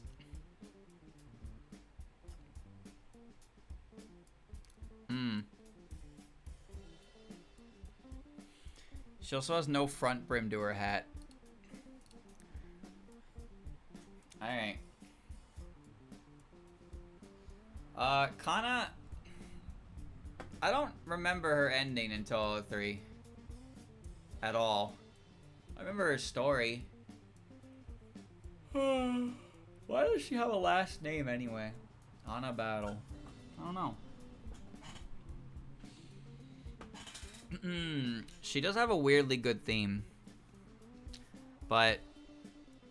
yeah, I don't know. Not much to say about her.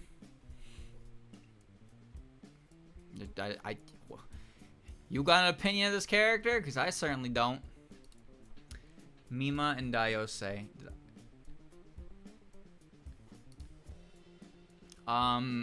Mima.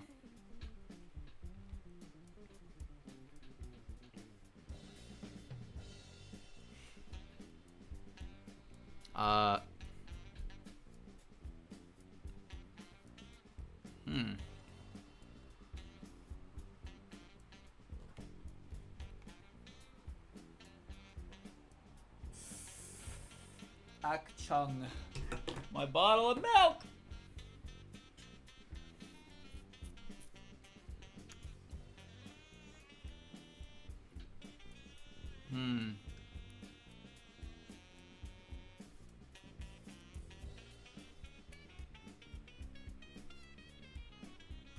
They're both green. You guys have something spicy here, surely. About Mima? About Mima? Me? How could I have a hot take about Mima?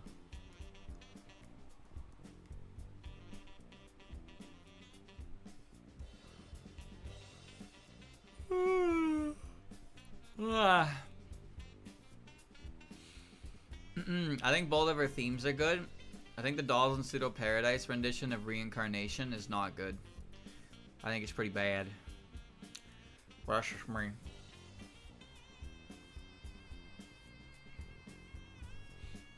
Mima herself isn't an uninteresting character. She's basically just she's a spirit that's basically just in pursuit of her own her own power at this point. Her popularity mostly stems from the Mima confirmed memes, though. Like, it's just the idea that Mima one day, Mima should come back because she should come back. The fact that Mizuchi, both of her names start with Mi is funny to me. Mizuchi, Miyadeguchi. Amima.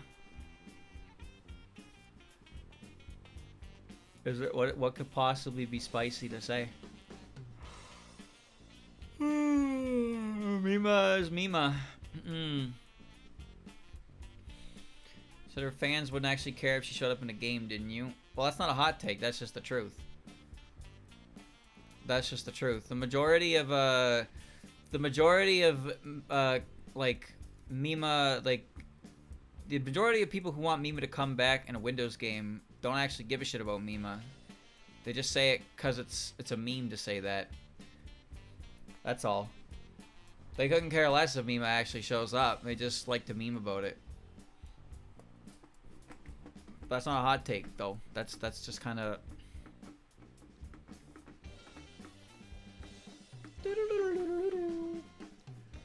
It's gotta be it can't be a hot take if it's just 100% the truth, dummy. And that's the truth right there, is it not?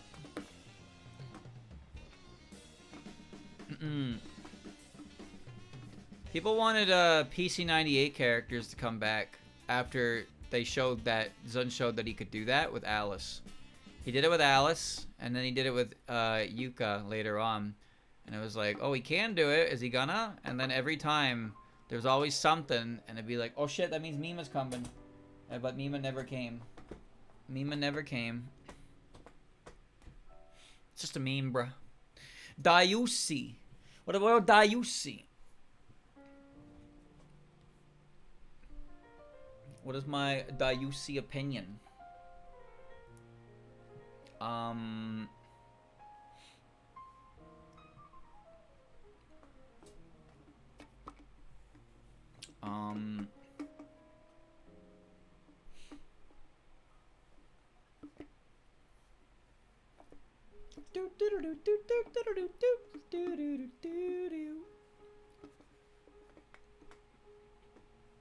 My Dayose opinion is she is the least annoying fairy in the entire series. Cha. Streamer, she's not even a character. I know, right? She's not even a character. Every piece of this character that exists is made up. All of it. Literally all of it. It's all made up. Her and Kawakuma do not actually have established personalities in canon via their own actions. So everything you've ever seen of these characters is 100% made up based on I don't know actually, but they're based on something. They're based. Lily is kind of the same, but not quite. Lily's a little different because Lily had information in like Zun's emails, for example. But Dai and Kwakama didn't even really have proper names because they were EOSD. They were not really characters. So people had to get creative. People had their own interpretations, which is why there's numerous interpretations of these two characters. And personally, I like them. I like Dai's interpretations. I like the majority of Dai's interpretations as a character.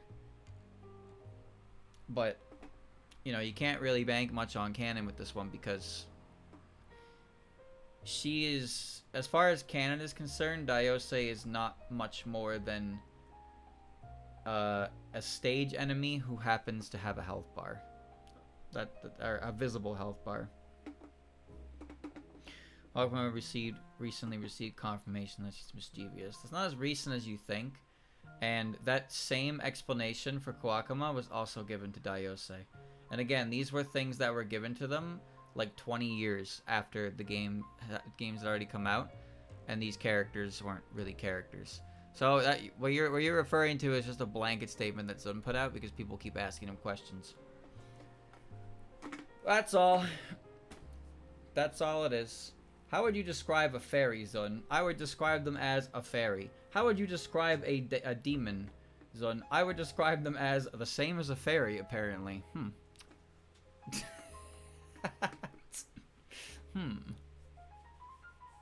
How about that? So yeah, Zun has mentioned 4 personality traits, but again, these are like 20 years after the fact. But I like Daiose's established fanon personalities, and that makes her one of my favorite fairies, which, you know, that's pretty goof troop, but that's okay. That's alright. Be a little goof, a little troop. New Yuka. So I've never liked scary Yuka.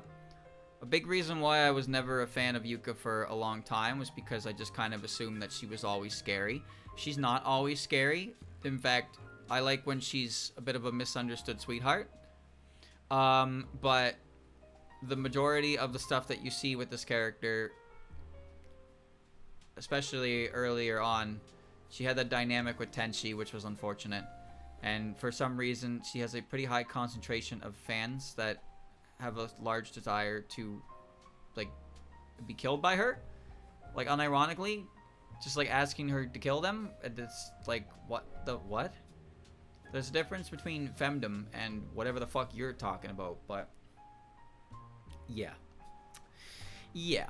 So a lot of the stuff that I saw with Yuka early on kind of painted a negative picture of her, but further in I got, the more I learned about her, and I was like, you know what, actually, I rather enjoy this character. One of my favorite doujins I ever read with Yuka was one where I was trying to, like, report.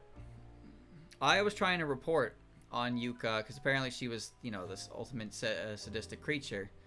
But, like, Yuka wasn't like that at all. And she was like kind of trying to present herself like that to Aya without really understanding. And it was really adorable. But then Tenchi and Wriggle got involved, and Tenchi almost, like, destroyed a flower pot. Like, she knocked a flower vase in the air, and the flowers came out.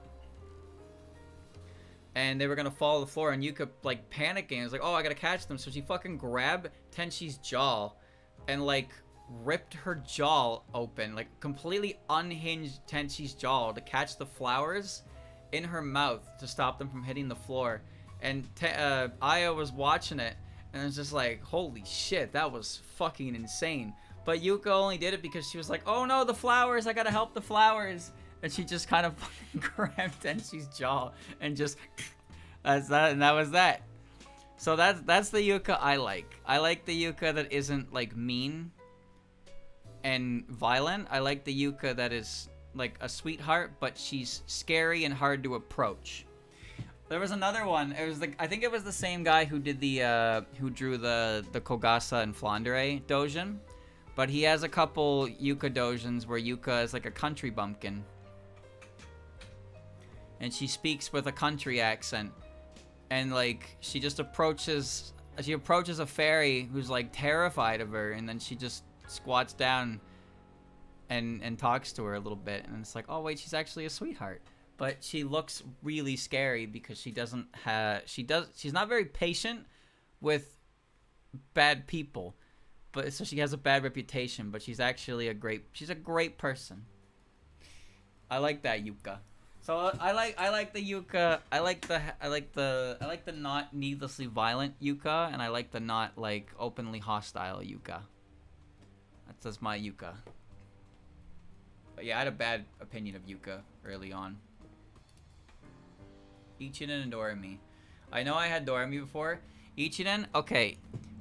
So Ichirin's UFO clothes are nasty. They look awful. And this is true. Well, this is true. It is my opinion that Ichirin is the most attractive member of the Myoden Temple group. And it's not even close. When I saw her take her headpiece off and I saw her hair, I was like, oh. Yep, wait, okay, hold on. Actual truth nuke, wrong. He's still wrong, though. Who's more attractive? Huh? Who's more attractive than Ichirin? Ichirin doesn't look as attractive because she's always got that hood on, but when she takes it off, holy shit. Byakuren? Wrong! Wrong! Wrong! Wrong!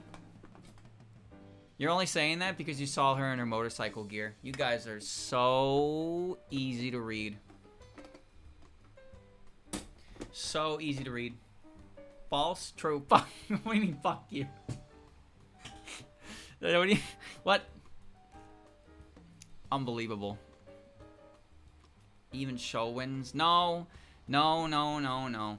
No, you know why? Because Ichirin is the kind of girl that you could realistically just hang out at a pub with, have some drinks, shoot the shit, eat some crab, and be like, haha, that's great. Oh, that's a good time, you know? Could you do that with Byakuren? No. Could you do that with Sho? No. Could you do it with Murasa? Maybe, actually. But Ichirin is the prettiest one that you could do it with. Myoden Temple full of baddies. Why would you say it like that? They're all good people. Maybe you could with Nazrin. Bro, she's gonna be on the floor catching your crumbs. What are you talking about? Bro over here trying to date a rat. What the fuck? When did I say this? Dude, scroll up. Scroll up. I want to drink. Oh yeah, you should probably get one. But you don't get to have one with Ichirin, and you can't have one with Byakuren because she doesn't drink. So now you're out too. Damn. Bro is out times 2. He just lost both. Bird in hand, 2 in the bush. He decided no. There you go. There's my opinion of that. Kikuri and Yorihime. I did Yorihime. Kikuri is a very pretty looking character in Diary's recreation, but otherwise she's just not really. It's already even. I don't even know if she's actually real. That's kind of the biggest thing about her is her existence is dubious. Maeda and Ellie. Ellie's scythe is stupid. It's a stupid mechanic, and I don't like it. Because she just keeps throwing it at you, and it's, like, invincible. It's very dumb. Don't like that. Do you think she deserves more popularity because of Bad Apple? I don't think she deserves anything. I don't think she deserves anything. If anything, she pisses me off because every time I say her fucking name, it's because I'm talking about a different character. That is one Bad Apple streamer. Yeah.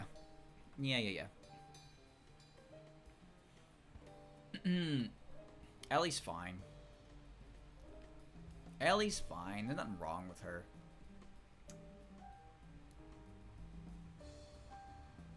But not much right with her either. Maeda. Maeda. Well, Maeda isn't really like much of a character to begin with, given that she's from Touhou 2. But it is, I think it's kind of a shame that the only thing the only thing that people really know about Meira as a character, and the only thing that even remotely preserves any form of popularity with her, is her comments towards Reimu in the stage. And that's it. The comment where she says, "We're both women," that's gross. That's it. That's it. That is the only thing that keeps Meira from pure obscurity, is when she said that to Reimu. Which is a terrible legacy. She could be cooler, but there's nothing there. So yeah, there's just not really much to talk about. That's her legacy. That's always gonna be her legacy. That's not good. She could have been the Yomo PC98. I doubt it, because I don't think Zoom ever gonna bring her back anyway. Considering Touhou 2 didn't really do, like, Touhou 2 didn't bring anybody back. Like, you now I know what you're thinking, Marissa and Mima, but they both got design changes. Marissa got a big design change, and Genji also didn't come back. Genji's there on Reimu's not portrait, but her player sprite. But Genji never talks after Touhou 2, so like everything that happened in Touhou 2 just got left in Touhou 2. Nobody talks about it. Byakuren and Sarah. Okay, so chat, I don't actually have anything against Sarah at all. I never have. But it was kind of like a meme that started specifically on this channel. I know I have long-standing memes, but I was playing Puppet Dance Performance. I think it was when I was playing with Andrew, and when I saw this character, I had no idea who she was. I legitimately had no idea who she was. She came out and I was like, who is this? And it just became a joke at that point, because I actually just didn't know. I didn't know who she was. And now whenever she shows up, it's just recurring. Somehow it's still a recurring joke to a certain extent. But I just didn't know who she was, because I legitimately had no... I don't think I had played Mystic Square at that point, and I felt like I had seen so many PC98 characters already that I had known them all, and then one showed up and I was like, who? This was a long time ago. This is a very long time ago. But I don't actually have a problem with Sarah. Sarah is just kind of like a nothing character. She's in a cave and she's like, you can't pass, and then you blow her up and she's like, woohoo. That's it. That's the whole character. But I feel like people assume my opinion of her is harsher than that. But no, it's just kind of a joke born from like actually not knowing who the character was. I had no idea who she was. I did not know. I did not know. Does she do anything? No, she doesn't do anything. There's really nothing to talk about for her at all. But there you go. Tsukasa I did talk about, and Lyrica I did not. Okay, so Lyrica, I don't really know about Lyrica. I think, like, when Lyrica first came out, you know, in PCB, she had that really light hair color, right? Lyrica had a really light hair color, and she had what people assume were shorts. That was corrected in the next game, but then, like, for some reason, depictions of Lyrica decided that her hair was, like, very identifiably brown, and that just kind of became the staple for her. But, like I just pull her up, actually.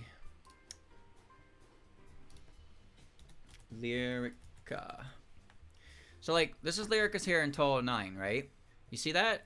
No, you don't see that. How could you possibly see that? Okay. One sec. You can't see that at all. Okay. So here's Lyrica's hair in Touhou 9. Here's Lyrica's hair in Touhou 7, right? Like, calling that brown, in my opinion, is ridiculous. Here's Lyrica's hair and her appearance in 15.5. That's not brown. Here's Lyrica's hair in Who's Who. That's not brown. That's just not brown. But...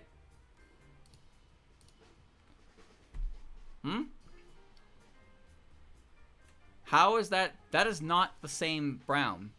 But this brown is the most common depiction of Lyrica that you'll find for years. For years, this was the brown for Lyrica's hair. If you were like, this was just her hair color, no matter what. But like I just showed you all these examples of what she was. These were the old ones in Touhou 9 and 7. And then these are the new ones with Who's Who, right? Everything is accurate. But then we get to fan depictions and her hair is not the same color. I don't get that. I really don't. Where'd it come from? Shorts be damned. I never really thought she wore shorts, but I've seen depictions of her wearing shorts. That's a skirt there. That's a skirt there.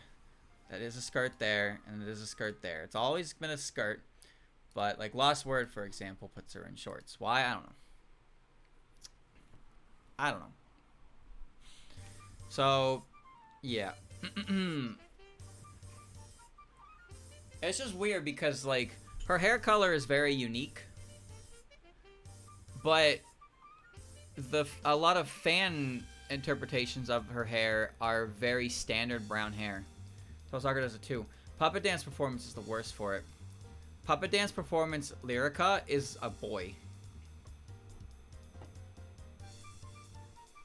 Like straight up, like it's just a boy. It's not even Lyrica. It's just a guy. So Lyrica's hair color nonsense is annoying. Pretty annoying. Also, Lyrica tends to have her eyes closed a lot. I thought she was a slit-eyed character at first, but no, that's not the case.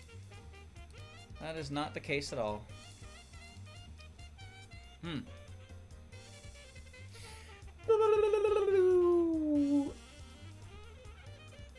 I wish I had more to say about Lyrica. I feel like Lyrica would have, like, because Merlin and Lunasa, even though Lyrica and Merlin have swapped places on the popularity poll every now and again, in general, the way they are, like, Lyrica is just kind of like, she's just kind of a character, I guess. There's nothing about her that stands out on its own, which I guess in a way makes her stand out from her sisters, is that she doesn't stand out. But that's, you know, I can't say I've ever met anybody who talked like super positively about Lyrica, you know?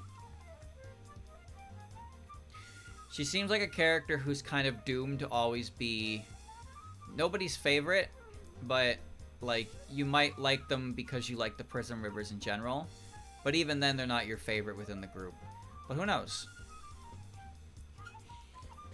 Without her, the Prismrivers would not be able to exist as a group. She's really important to that, but at the same time, it's kind of like how some people view the bass in a band.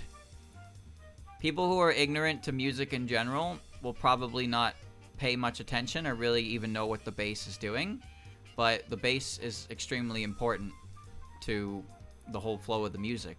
You'll probably notice if it's bad, you'll notice if it's missing, but if it's good, then you might not even hear it. It doesn't stand out.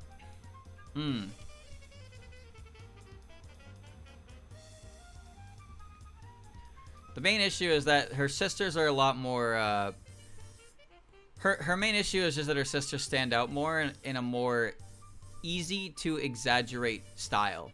Like Lunasa, you make her gloomy.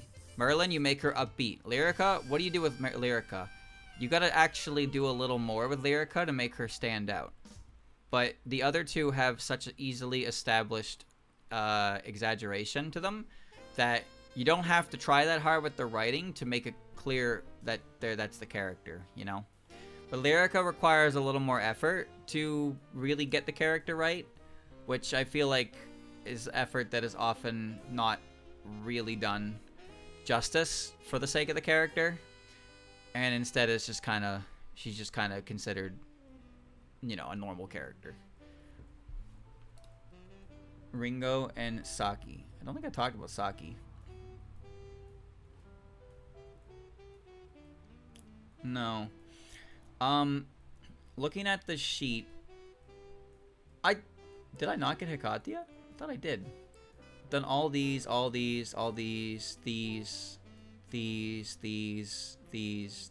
this. These. Oh, so yeah, there should only be 2 more. It should just be Saki and Hikatia, right? I think that's it. So, Saki... Saki doesn't have ears. She doesn't have hort ears. Chat, can I just say, I'm actually kind of impressed that there hasn't been more Saki art on the rise, considering the current state of the internet right now. But I guess most of the people, they just rather draw the horse girls directly instead of draw the horse girl from a different series. I've seen a bunch of art of Urara eating expensive grass because a bunch of people pledged money to buy her some, and she got like $5,000 worth of ryegrass. So she just has a ton of grass, a ton of high quality grass for her to eat. I've seen a number of them at this point. It's just her eating grass. Amazing. Well, get used to it. I like the Uma Musume anime. I like Gold Ship. I like the horses. I do. I don't have any plans to play the gacha game, and I never will. But I don't really have a problem with the trend because I always thought the anime was pretty good. So, like, I liked Gold Ship. I like Gold Ship when I knew about Gold Ship, and then Gold Ship kind of is really popular right now because she's based off a fucking crazy ass horse. But I'm not really complaining because it just means there's a lot of Gold Ship stuff. She's funny. Who's the blue hair girl? Which one? Which one? My favorite horse is Twin Turbo. That's my favorite. It's Twin Turbo.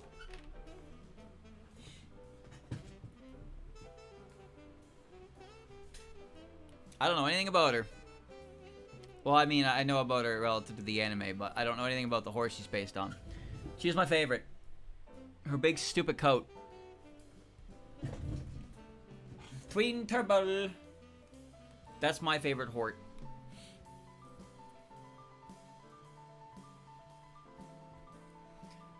Alright, you just got sharp teeth. That explains a lot, doesn't it? Yep. Nothing if not predictable, streamer. Nothing if not predictable. Okay. No, Saki... I don't know. I don't know, actually. I really like Saki. I think Saki's actually a pretty cool character. Oh, I guess I can say, I think her Touhou 19 art looks horrible. There you go. There's my Saki opinion. The Touhou 19 art for Saki, I think looks awful. The Zun art, specifically. Horse she was based on a one strategy would run fast to first and lose because it got tired by the end. But it won a race before. Because that was in the anime. It did win a race. It did. That was a motivational moment for the main character. All because she doesn't have a big chest. What? No, it's because she looks weird.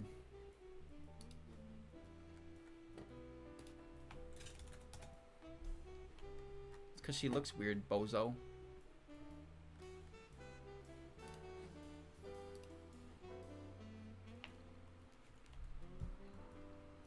It just looks weird. Foreshortened arm. Bro, what's weird about her?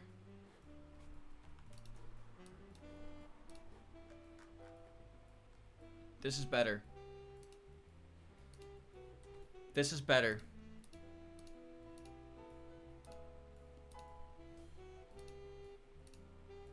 This is better. Bro, she's missing an arm. It's behind her, you jackass. Because you can see it right here.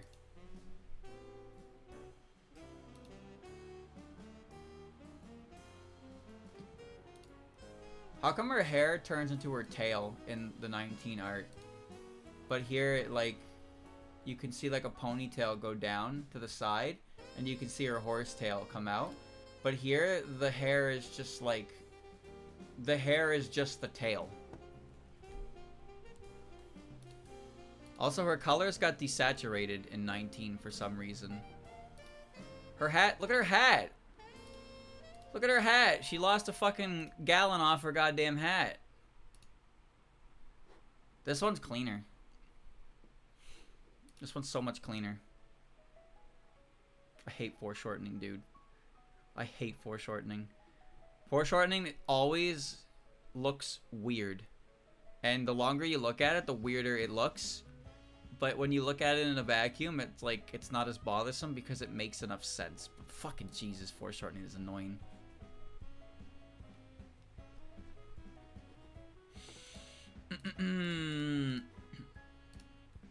Ba-dum bum bum. Ba-dum ba-dum bum bum. Da-da-da-da-da-dum. Ka-chow. Tail. Design. She has black wings and a black horse tail. And a black horse tail. Tell me something. Tell me something.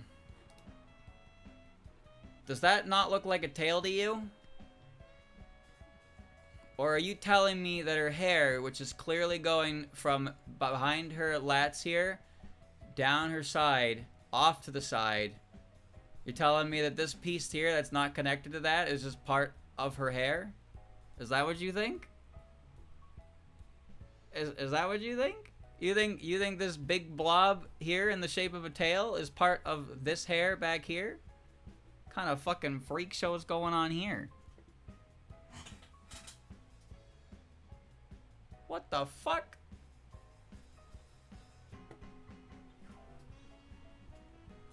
Saki has short hair. Look at her hair. Alright, you can see her hair in the back here, behind her neck. And you can see it flow down. You can see this pop out from behind her lats. And it curves towards her left side. And if you follow the flow like that, it's like a giant ponytail. Which means the hair that is behind her over here would have to be a tail. Because how the fuck could it possibly be anything else? It wouldn't even be attached to her body at that point. But then we have this, where her hair just like turns into all of this. Like, what's going on here with this? And why are her wings like attached to it? What is even happening back here? What is even happening back here? The backsprite makes no sense then. Hold on, I'm like omega zoomed in. Does her backsprite have a tail? We like. What is that? What? What the fuck? Butt hair. There's clearly a cutoff behind her head, behind her neck. And then she's got butt hair.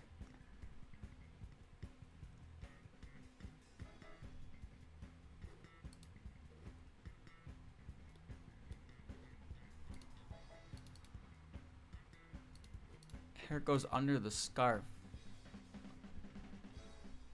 What the fuck are you talking about? What the fuck are you talking about?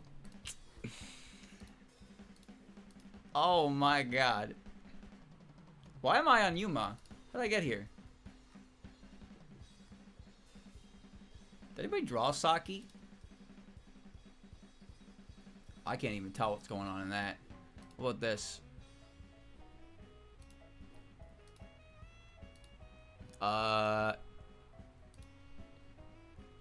Does anybody know? I can't even tell. Oh, great. Oh, great. Why would you put it under a scarf? So somebody could be right in chat. That's why she would do it. Come on now. What the fuck? Why would you tuck hair under your scarf? Whatever. Whatever. That makes no fucking sense. What is going on back there? I need a back shot. I need Zun to give me a back shot of Saki, like, stat. That's the only way we can solve this riddle. Riddle me this, Batman. All right. Anyway, the whole point of this conversation was that I don't think her Touhou 19 portrait is very good, but her 17 one is much better. All right. So that leaves one character left, by the way. The last character should be Hikatia. Where is she?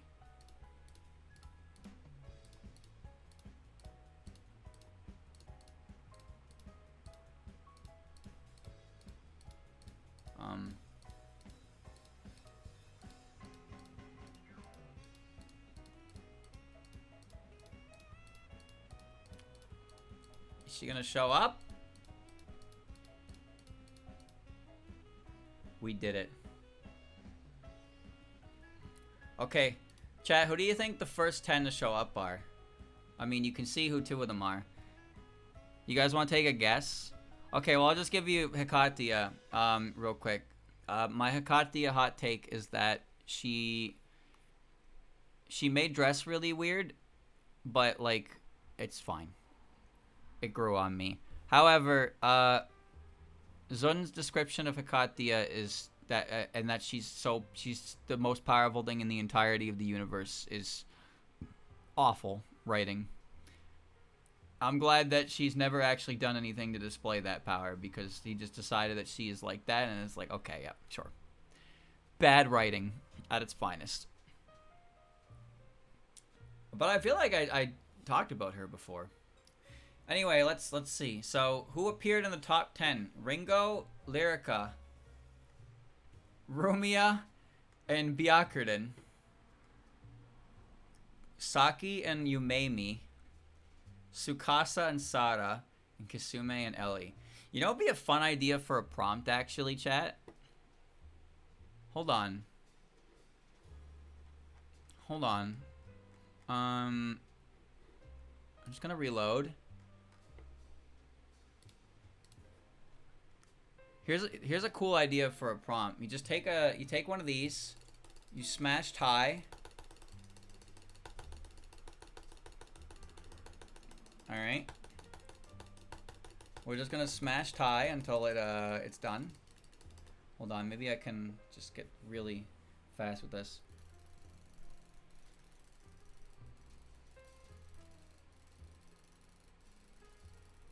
Okay. So you mash that, you get 10 display, and you do an image with the characters that are next to each other. Rukoto Shimada, Kwakama and Zamu, Kisume and Kana, Shizuha and Yashie, Unzan and Genji.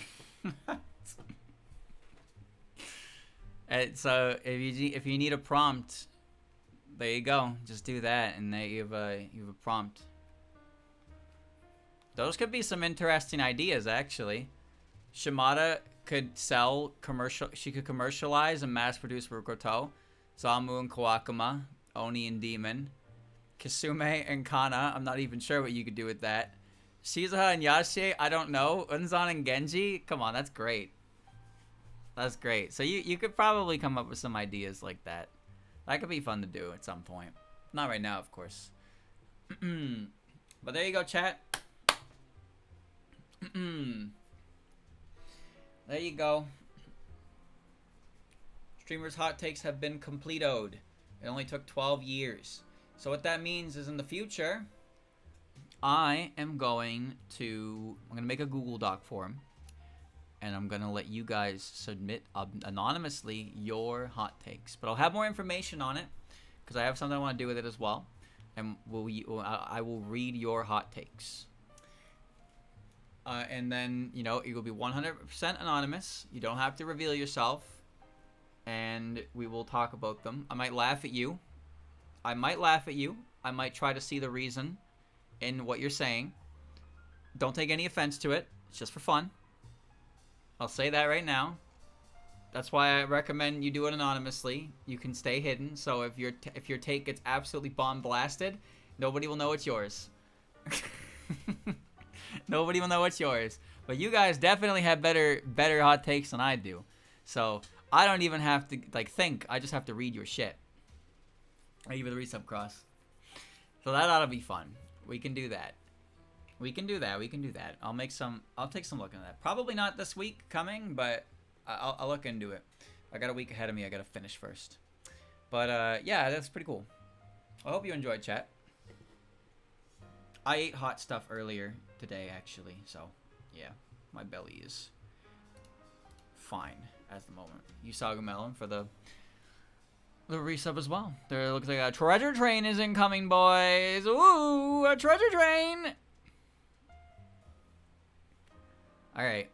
Well, thank you for watching. If you made it this far, and be prepared in the future when we do this again. But it's not my hot takes; it's yours, and I just get to read and we get to yap, and it ought to be a good time.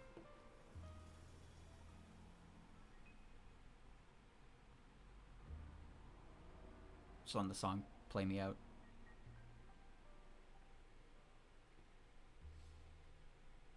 There you go.